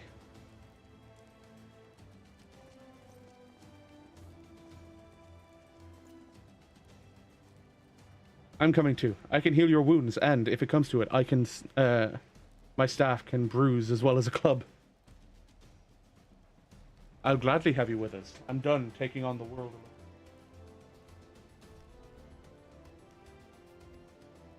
I need you, Lozanekwe, and Burkwell too. Burkell too. Jesus. We're stronger together than we could ever be apart. So many KWs in this that I got used to the Qua sound. Cradle could never would have been stolen if I'd realized that from the beginning. And I want you to be by my side to ensure I don't forget it. Probably do need to drink some water too, yeah. Well then, we'd better be off. I'm keen to meet this Chief Sonuvanu. Or just something in general needs to be drank. I have been going for 3 hours now, so...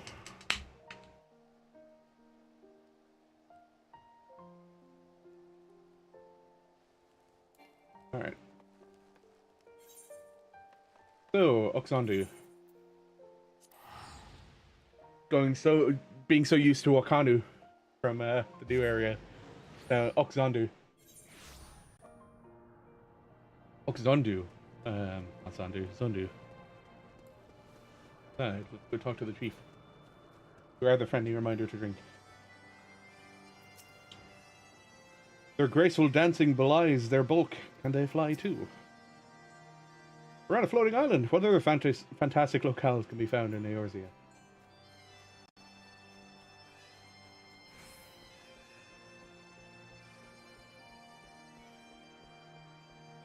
Sonuvanu.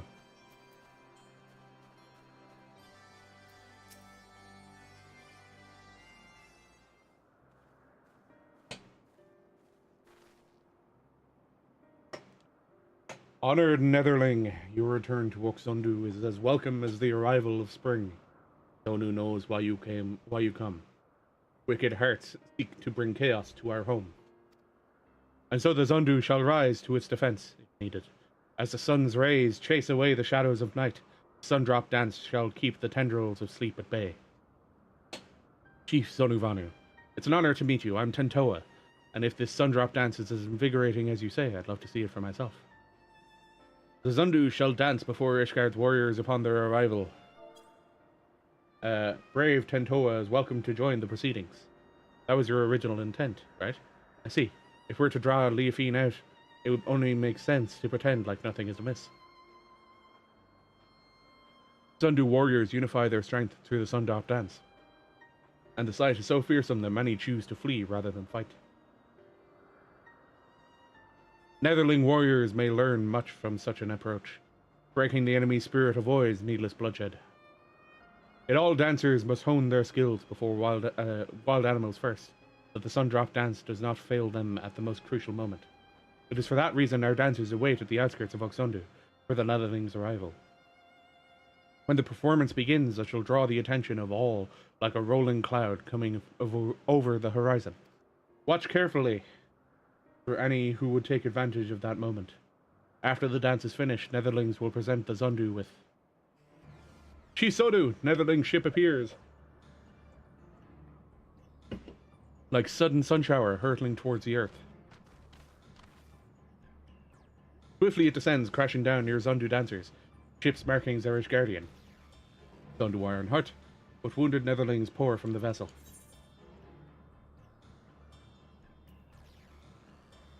Like a lightning bolt in the night, Leofine strikes. Yeah, Temple Knights would never harm the Zundu. Thank you. Agreed. This has the scent of the enemy, just as Sonu has no reason to doubt that the sun shall rise on the morrow. Really? There's a fucking FC advertisement in the churning mists of all places. Oh, for fuck's sake. He has no reason to mistrust the Temple Knights. Saw right through us, and now we're on the back foot.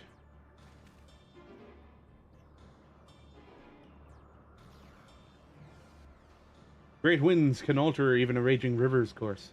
What matters is to stand strong and move forward. And now we must offer aid to the Netherlings who come as guests. Right, let's go.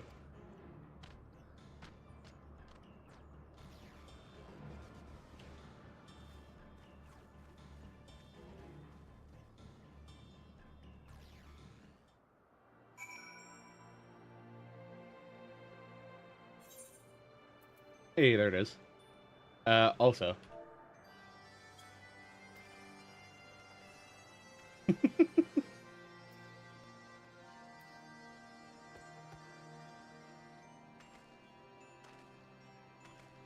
This is the main reason that I even did the Vanu Vanu as a tribe quest. It's basically a haka. The way it's used, it's basically a haka. This is the work of the cradle. Leofine can't be far. Tend to the wounded, but I won't let her escape. This ends today, one way or another. Huh, where have I heard that line before?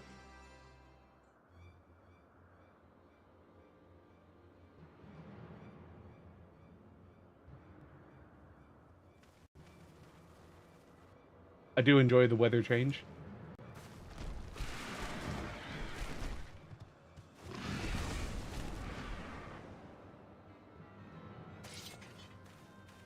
There you are, Leofine. Came all this way just to greet me. Oh, I am honored. I only hope my gift was satisfactory. Tis a shame that you will not see Ishgard crumble. Alas, I can scarcely suffer rats to scurry about my feet, threatening to gnaw away at my carefully laid plans.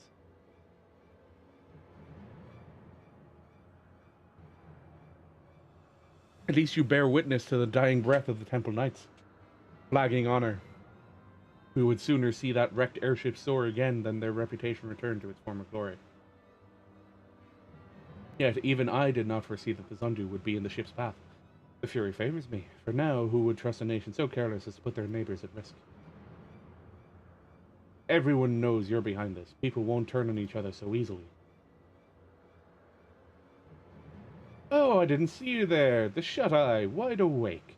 Doubly honored I am that you came all this way just to meet your end. Enough. We're taking the cradle back. We won't let your evil continue any longer. That is quite the white mage cane to use as a bonking stick. it's quite dangerous. Just bold words. If I recall correctly, your people reaped great benefits from this artifact's powers, all at the cost of someone's waking life. Your life.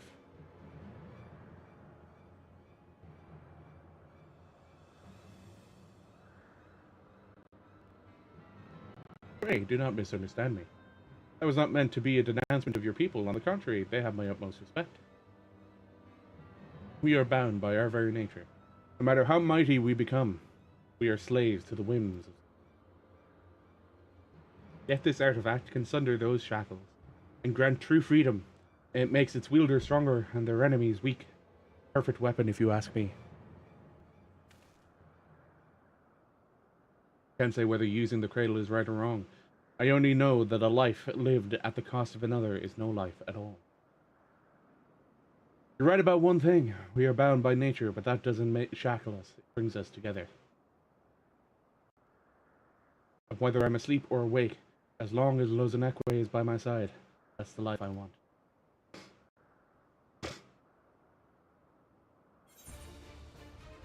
We'll take the cradle back together. Door in her quarter, I'll be your shield. Like, I don't want to be hit in the head by the top of that white mage staff.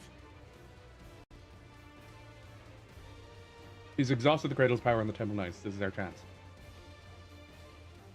No plan is without its wrinkles, I suppose. Fortunately, I prepare for all contingencies. Ah, yes, more of her goons.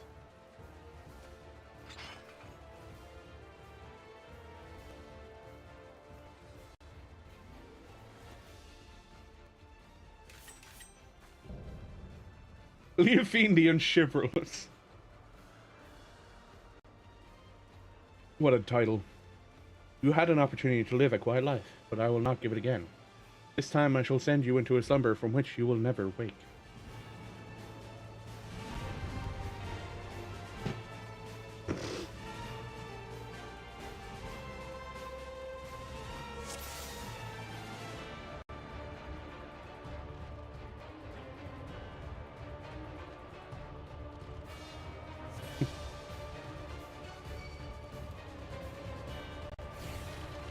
That's a decent amount of enemies.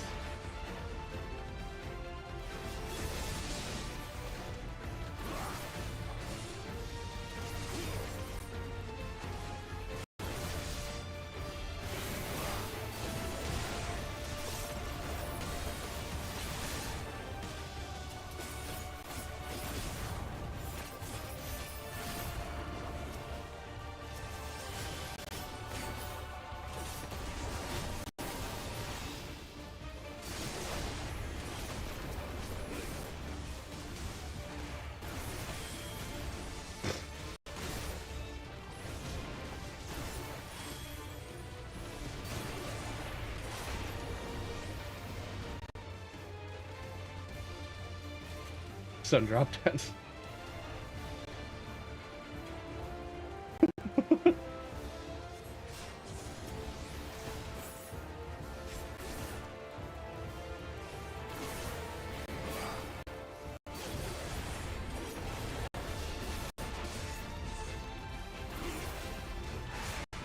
I'd love if actually doing the dance helped in this fight too. It's how the Zundu do things, they dance!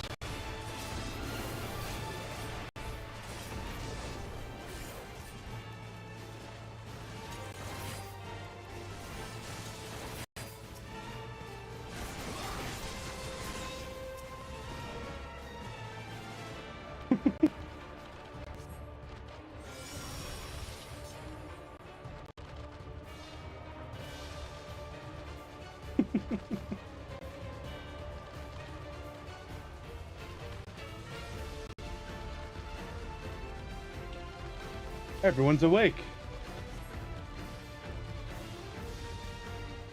Right, Netherling warriors, keep cautious. Gaelic cat and stormy kittens.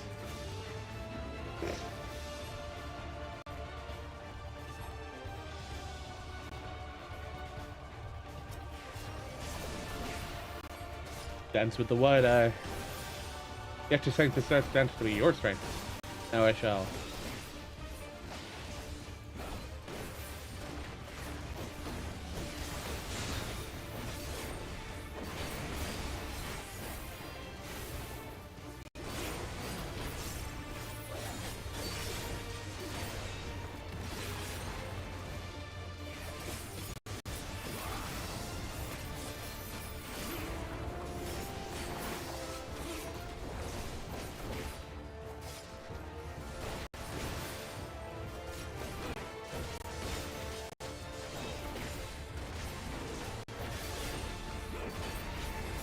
Narrow's blessings only for those with the heart of a defender.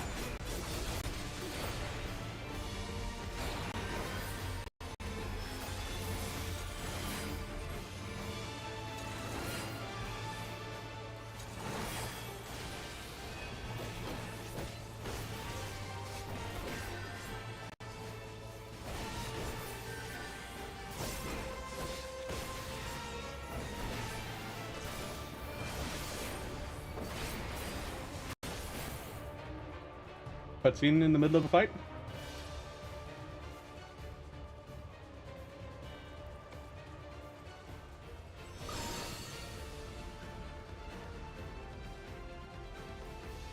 Wells with power begs to be released.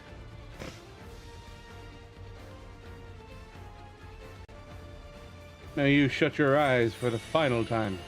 Take the last glimpse of the waking world.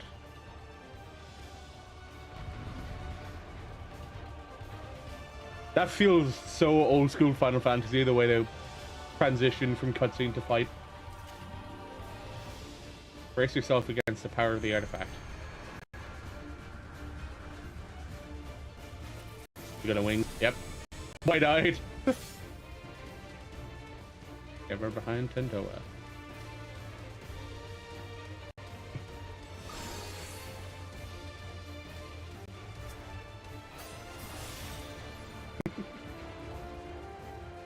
Alright, what happened? What about Tentoa?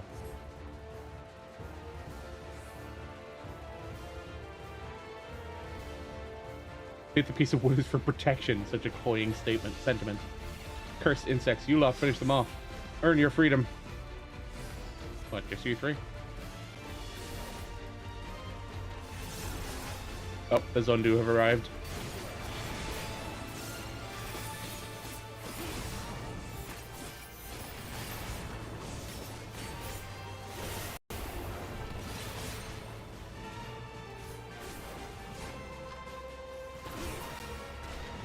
Nope.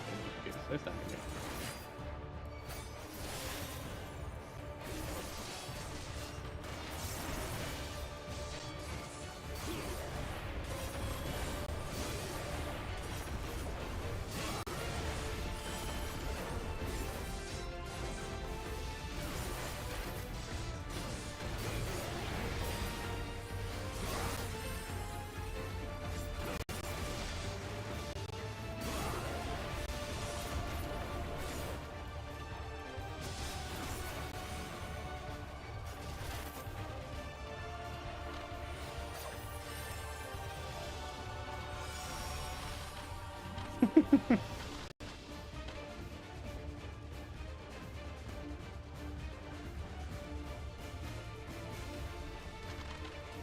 I owe you all my life. Thank you.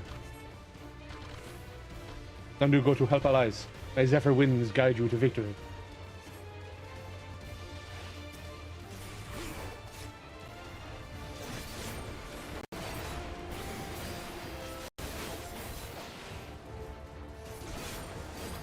Far from finished, you will not stand this. I mean, that was easy.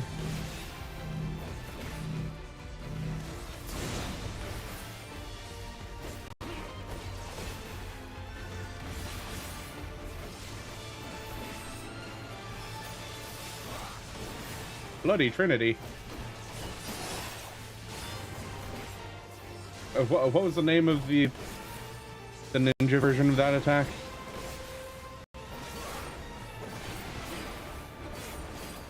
Death from above or something like that.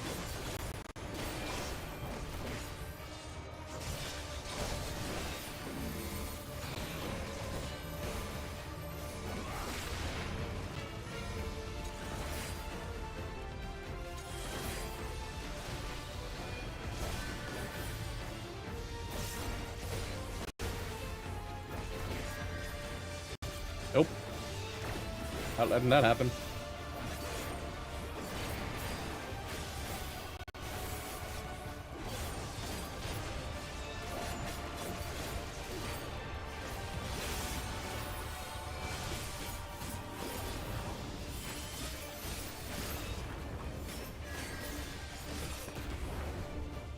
And it will lie in here. Very nice.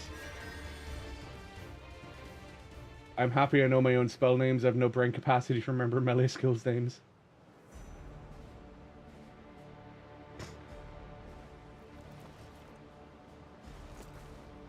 I mean, they're only relevant to your job. You only need to know the ones that are relevant to what jobs you play. Other than that, you don't really need to know anything else. Ah, you stubborn. You may have won today, but this is not over.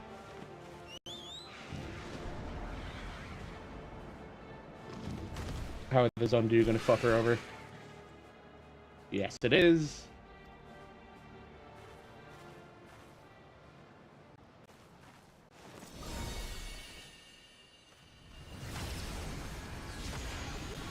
And we knock ourselves out.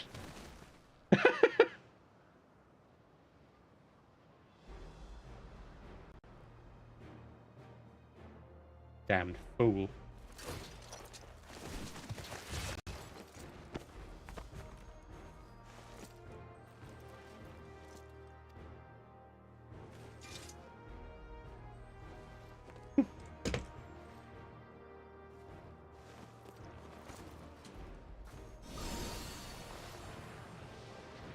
Say goodnight, Leafine.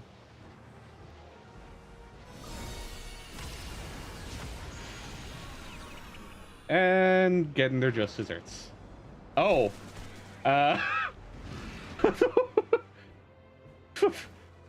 Well. It's a good thing her fucking Griffin went after her. For why I watch is eternal. And eternal is asleep as a Besos. Jesus Christ. Is that how he fights? We have someone else to worry about? Yeah, me. Passed out like fuck on the floor.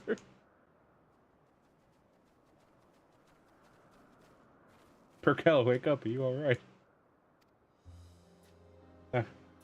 Only he would smile at a time like this.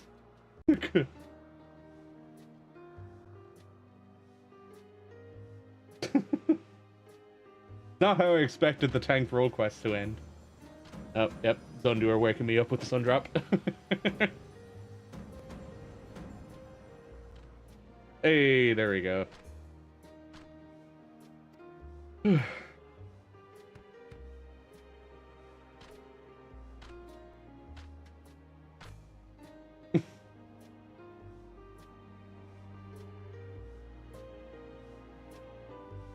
What, you don't want to wake up to birds dancing around you? Work is done, Berkel. You did a commendable job as our shield, and now you can lay down your burden. It was thanks to your bravery I was able to deal the final blow to Leofine. With the cradle back in our possession, I think we can consider this expedition across the seas to be a success. Zundu helped us gather the wounded and see them safely off to Ishgard. Couldn't have done it without you. Netherlings protect allies as fiercely as Galecat protects kittens. Zundu are moved by your might. You were equally as impressive. I should learn the Sundrop dance myself, though I won't strike a figure half as fierce as yours.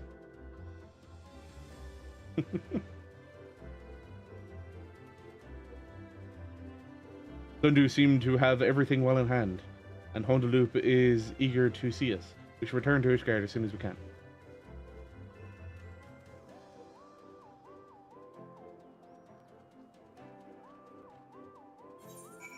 Back to Ishgard then.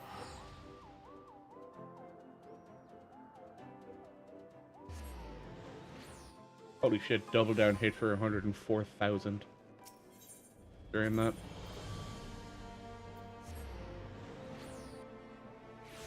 Makes me wonder how high I'm going to see tank DPS going.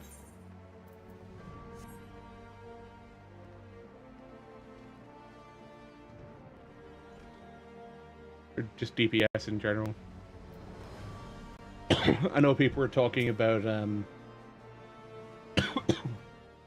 excuse me, Pictomancer having some ridiculous numbers. Ah, the heroes of the day have returned. Thanks to the valor, the threat of Leofine posed is no more. What's more, not a single life was lost. On behalf of the Temple Knights, allow me to express my utmost gratitude to you all.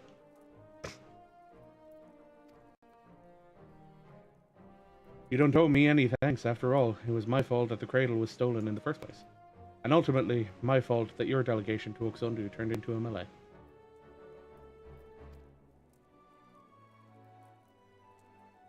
It may be true that our visit to the Churning Mist was far from peaceful, but the bond between the Zundu and the Temple Knights has only deepened through overcoming mutual adversity. Blessings often take inscrutable forms. And while we know not whether Leofine yet lives, we do know that she can no longer reach the source of her ill-gotten power. So, we have little more to fear from her. With the crisis behind us, the common folk no longer have aught to fear. We will make known the story of Leofine's schemes, and the heroes who work to foil them. And in some time, I hope that trust in our order will be restored. Temple Knights shall continue to build relations with our neighbors for years to come. The relations which shall be the foundation for Ishgard's future. We would be honored if we could count you among our allies in this endeavor. Anything you need, simply call upon us. We'll be there, no questions asked. You know, in like a month. However long it takes to travel from Tuliolal to Ishgard. And with that, it's time we returned home. It's been an honor.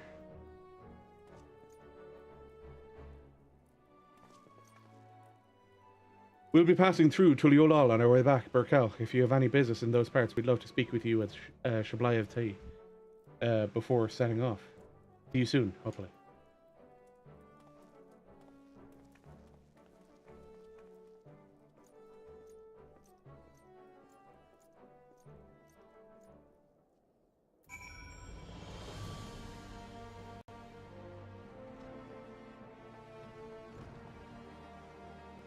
So, back to Tuliolal to finish it off.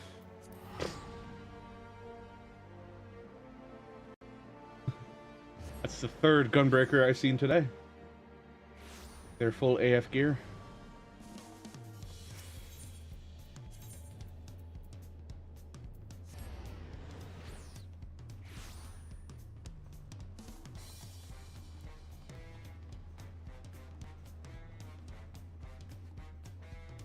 You don't like this music, Sammy?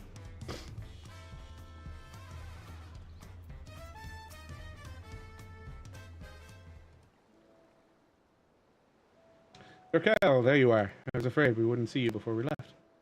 We arrived not long ago, and the Barais broke Evu of everything that happened. This is the longest I've spent away from our village, and even though Tuliolal and Ishgard were like entirely different worlds to me, I was only ever treated with kindness. Just like the other more. Is anything the matter, Tentoa? Nothing, it's just something I've been thinking about. Our people have always been self-sufficient. The Ishgardians and the Zundu showed that looking to your neighbor can reveal a way through the harshest difficulty. And you heard, Hondaloop. The bond between Ishgard and Uxundu was only made deeper through their shared ordeal. Trust another to such a degree, well, I think it's a goal we should all strive toward. We have at least one friend like that, don't we? He who bent his ears to every one of the narwhal's lullaby without a shade of fear in his eyes. Thank you, Berkel. For believing in us, for believing that no matter the outcome, your actions would not be in vain. In so doing, you taught me the worth of fighting alongside allies you trust. Ever if your shield breaks, that is not the end.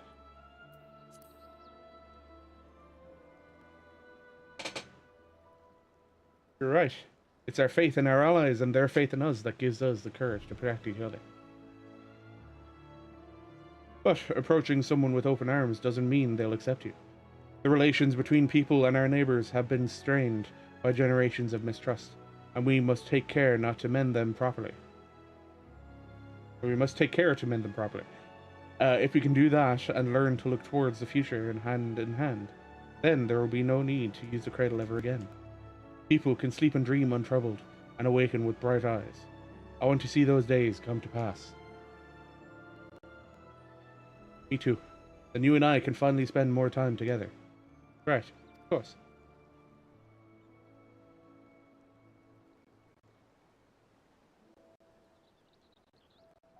If we're going to see this future, then we should get back to our village. They'll be overjoyed to see the cradle returned. Thank you for everything, Berkel. Next time we meet, may we both have good news to share.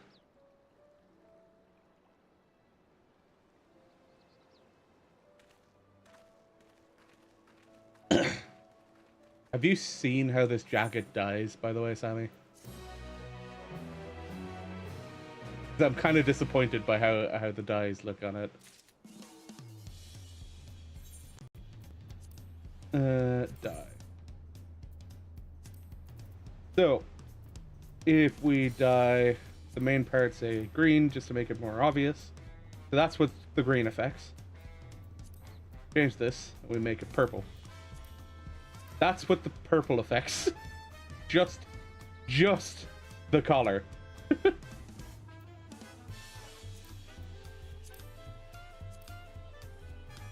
That's the only bit of the outfit it affects. But if we turn them all on, just so you can see.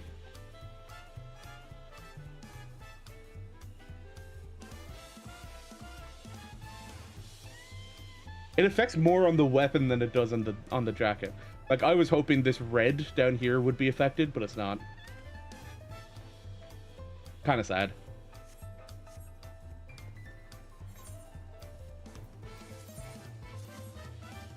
Alright. Only on the sewing or just crap on the dress? Yeah. Right, let us go to Viper.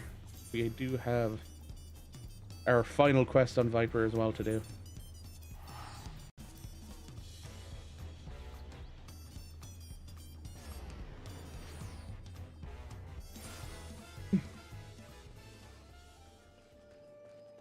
Keshqua is as tense as a coiled viper. Since the last time we spoke, the Twin Earners have been looking for Goliath. They haven't found hide nor hair of him. Meanwhile, there have been plenty of Ixok Shmajun sightings. Seems innocent storks eager to put her new pet to work. I expect that's why Goliath's commanding officer asked for our help. Let's head to the Other's Nest and hear what he has to say.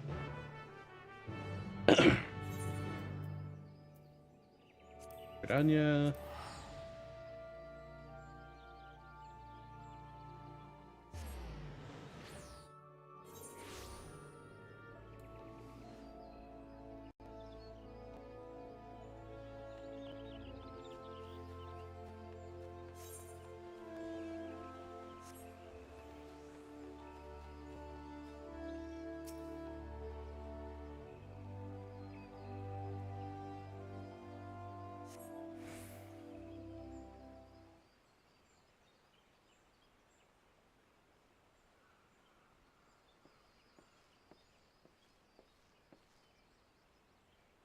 Excuse me.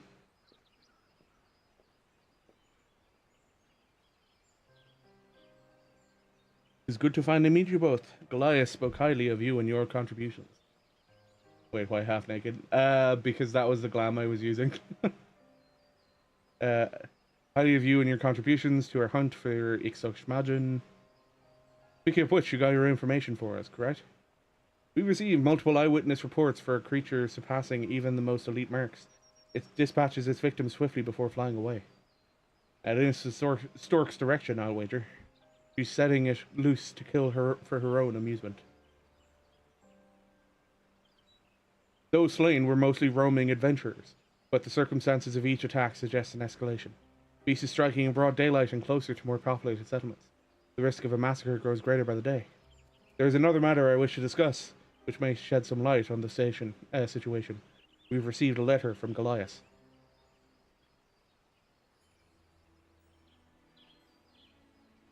Though details are sparse, he wishes to resign from the Twin Adders.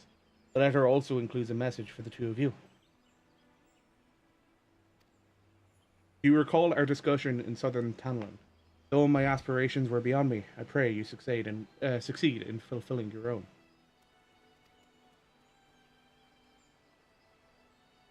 I remember, Goliath.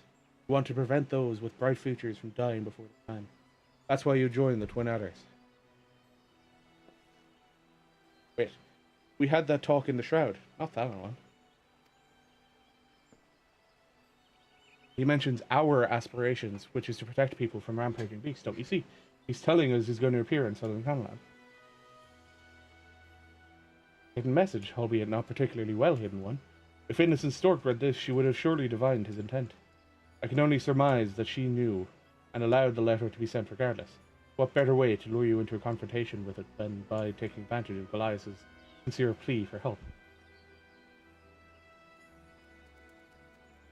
Trap or not, confrontation suits me fine. If it's a show she wants, then we'll be happy to oblige.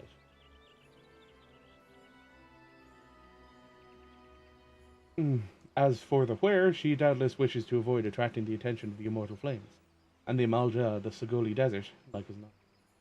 I will send word to Ul'dah, but in the meantime, I wish you every success.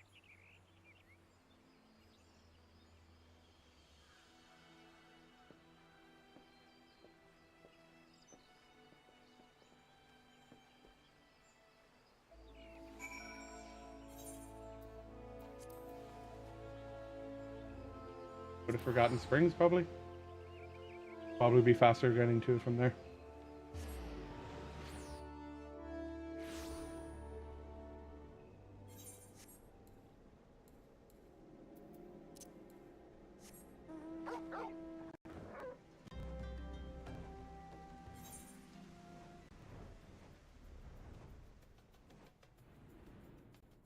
It is bright here. Another carcass. This was its work. Didn't expect the trail to be this easy to pick up, but perhaps I should have. All that's left now is to walk straight into the trap. No viper worth their salt ever shied away from danger.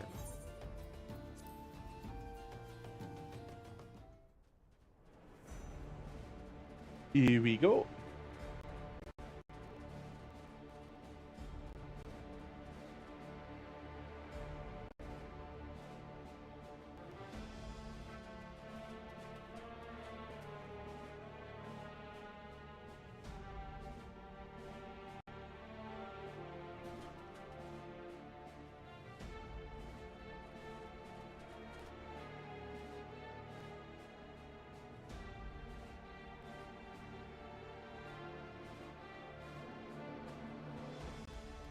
Oops.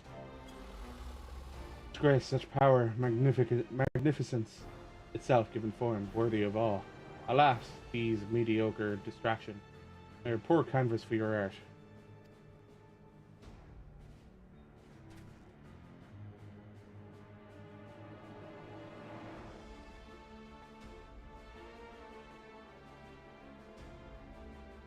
On the contrary, the main attraction is just beginning.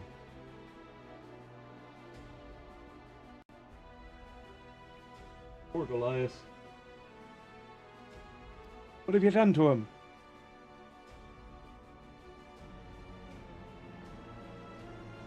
After his childish trick with the coded letter, I decided to let it punish him. An appetizer, if you will. Such a cool design for a beast as well. All the money and the privilege in the world, and this is how you choose to use it, killing for the sake of killing.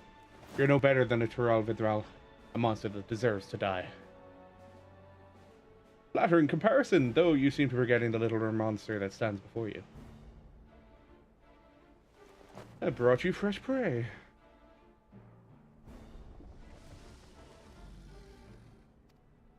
Oh, can it speak?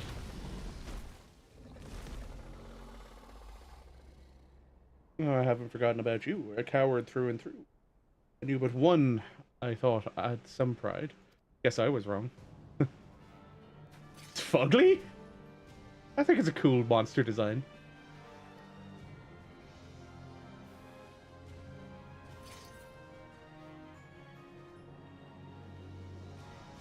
Like, monsters don't have to be pretty. They just have to be monsters.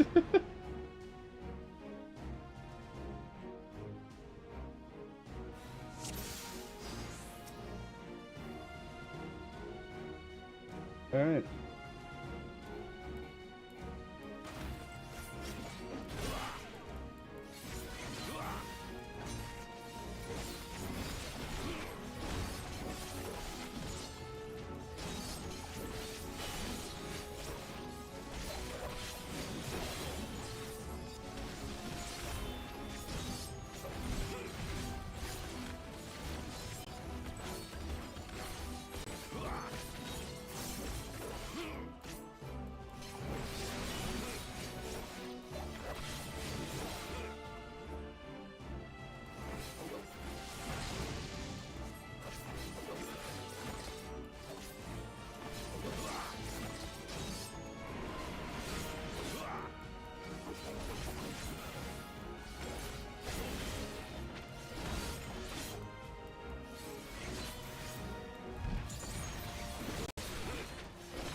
Hmm.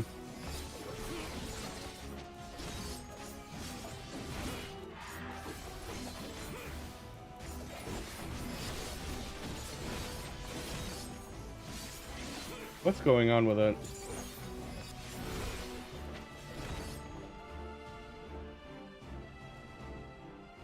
Is this all you're capable of?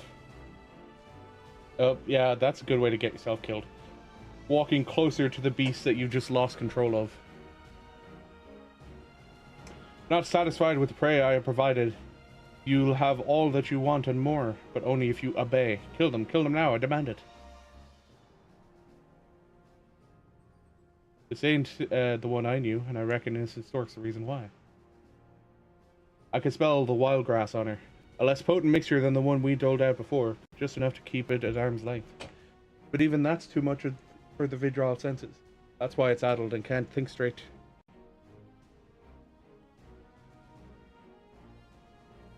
Even so, she's made a fool's bet.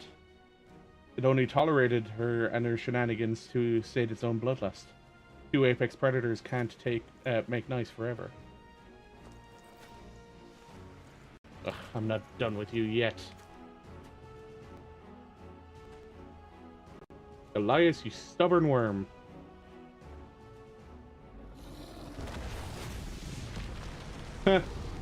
Get fucked.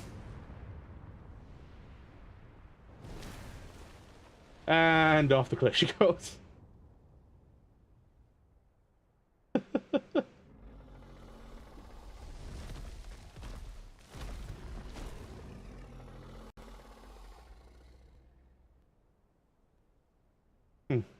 Maybe now I can concentrate in the fight. Alright, Mikkel, give it everything you've got.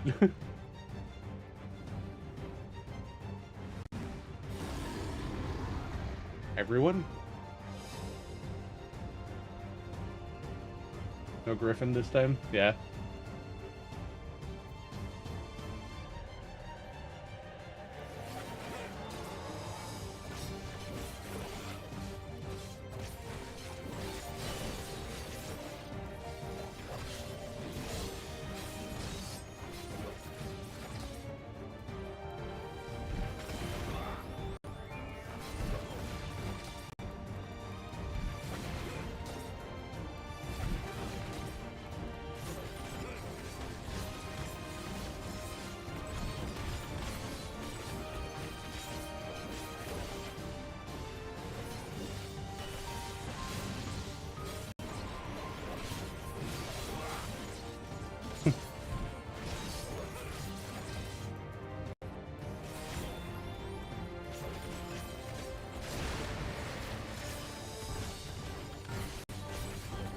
Gale River.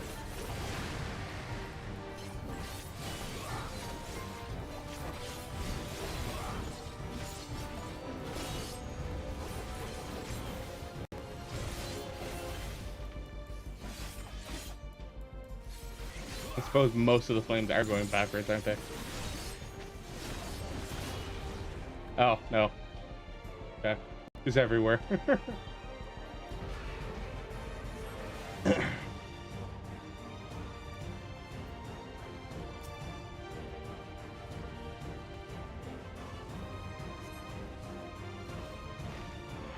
Oh, he interrupted. Interesting.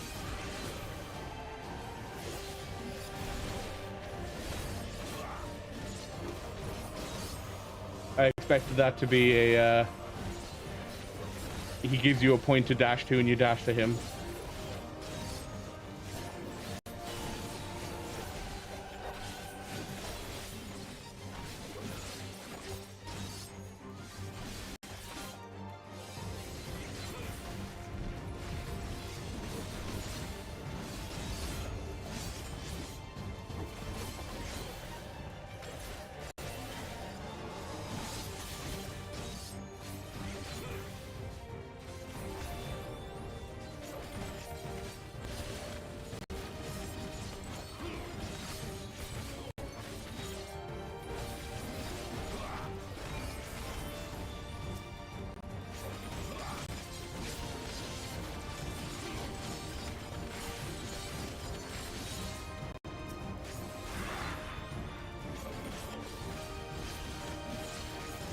He's doing normal attacks and he's still reawakened.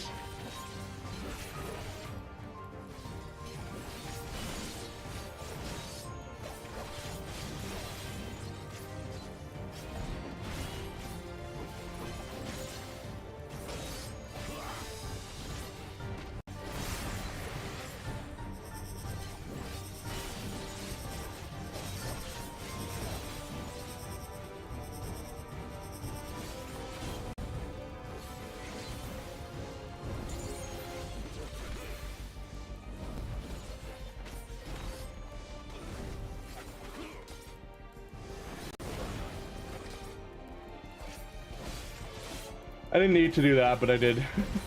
All the same.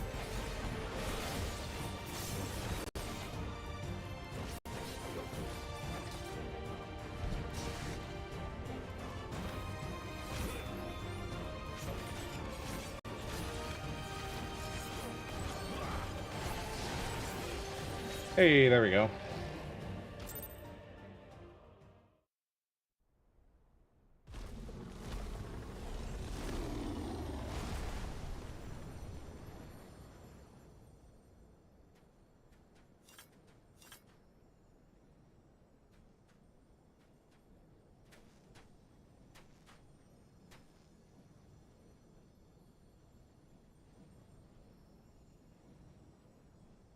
Is it truly dead, or is it pretending to be dead?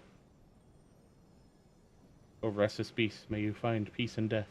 As the serpent sheds its skin, relinquish this husk, that you may rise again to greet a new dawn.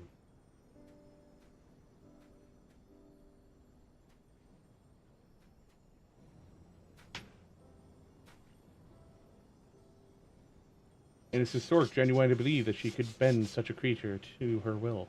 That arrogance cost her her life.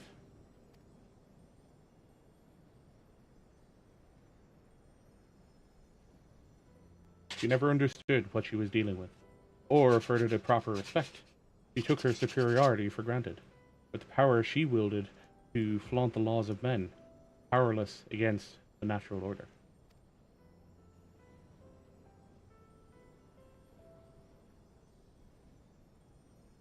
It's interesting that in two separate final encounters, both of the evil people end up getting knocked off of a cliff. Elias Burkel, thank you for everything. It was a damn sight harder than I reckoned it'd be, but I finally avenged my brother in arms and fulfilled my duty.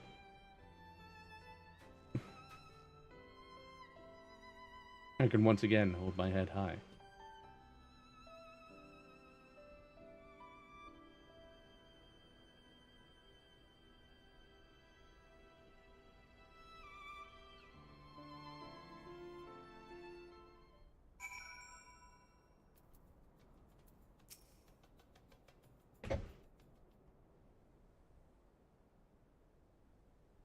Iksuk Shmajin might be dead.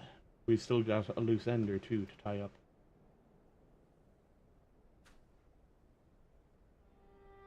You haven't told us yet why you led us on a merry chase for innocent Stork. May as well come clean now. Well, when I was a young child, my merchant parents were slain by a wild creature on their travels. I meant what I said at Falkord when I told you I swore to save others from a similar fate.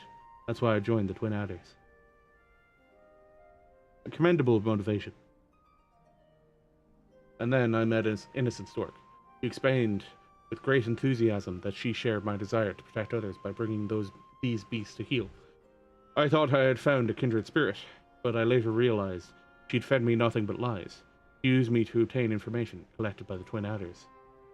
All for the sake of identifying potential additions to her menagerie. Is innocent Stork going to come up again when Beastmaster comes out? I disclosed all manner of sensitive intelligence, believing it was in furtherance of her efforts to save lives. By the time I learned of her true intentions, it was too late. I confronted her, told her that I was going to inform my superiors. She smiled and laughed and said that she would unleash her fiends upon Gridania if I spoke a word, with some of her finest reserved specifically for my family. I'm guessing it was Innocent Stork's idea to have you join the investigation into Iksuk Shmajin. Imagine. I don't know. It was. There's no excuse for what I did. Allowing myself to become her pawn has led to so much needless suffering. Nothing I can say or do will ever be enough to earn your forgiveness. Whatever punishment awaits me, I shall accept it gladly.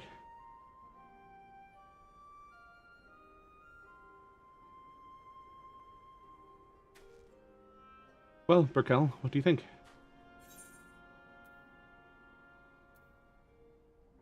I think you should decide, Dick Keshwa. Push him off the cliff? Ah, he doesn't deserve that. If he'd only done me wrong, I'd be willing to look the other way, but his deceptions caused all kinds of trouble for the Twin Adders. They're the ones who need to stand in judgment. Quite right. I will request that my superior meets us at Quartermill, where I shall give a full count. It's settled then. No one else here. He fell off the cliff. I mean, somebody else did just fall off the cliff. Meet us there when you're ready. Also, hello, Jack. How are you? Popping in with your sage wisdom once again. Last time you popped in and you told me how much a soul was worth.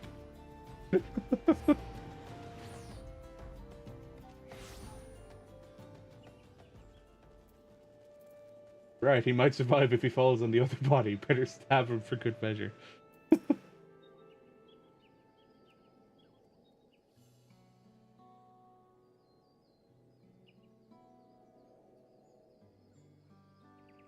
As a soldier of the Twin Adders, your actions are inexcusable.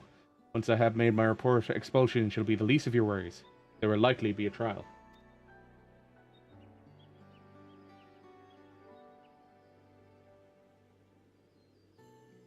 Where I come from, we don't take kindly to liars neither. Our word is our bond, and the violation of that trust demands punishment.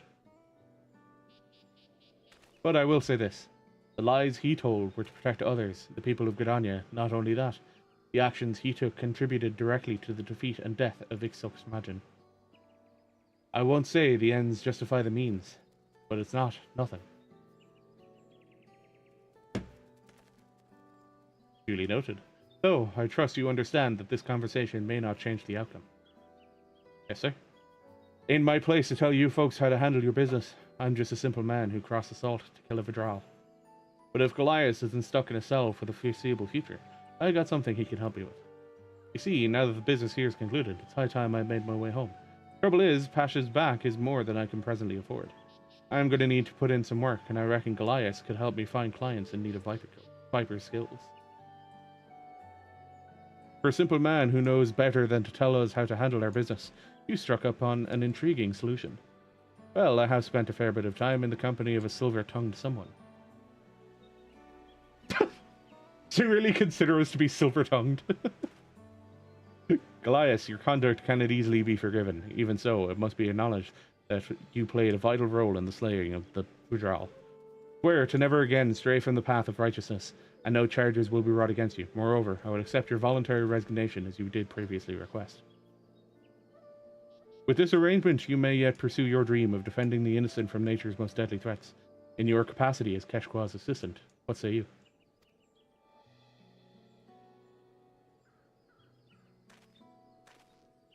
I shall do as you ask. You have my word. Though I will bear the shame of my misdeeds as long as I live, I shall endeavor to redeem myself through service to the people. You can start by finding me some beasties to slay. Well, seems like I'll be sticking around Eorzea for a while longer. In the meantime, you're sure to find clients of your own. I reckon this continent's even more than big enough for the both of us. Wherever there are folks in need of a Viper, that's where I'll be. Where we'll be.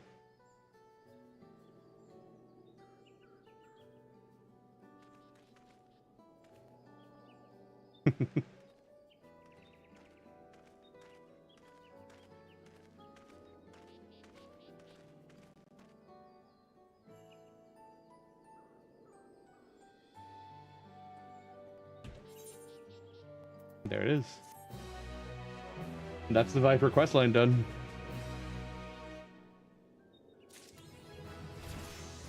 Oh, nice. That even got me level 94. Sweet. I even start the Pictomancer quest.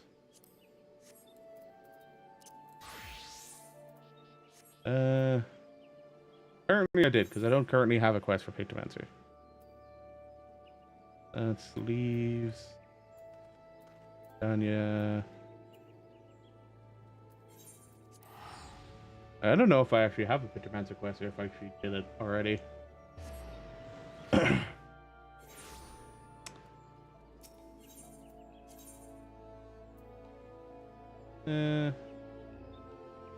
Saw that one coming? Yeah. Okay, so there's not a quest there.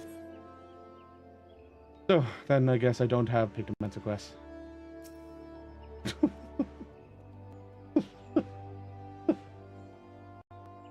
What an outfit to be running around in. Oh god. I'm gonna call it there for stream then. I'm gonna play some more, but I'm gonna be doing stuff that's really boring and really not stream content. So, that's it.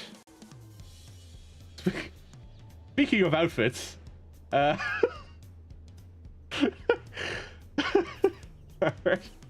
That's gonna be it for stream. Thanks for hanging out, guys. Peace.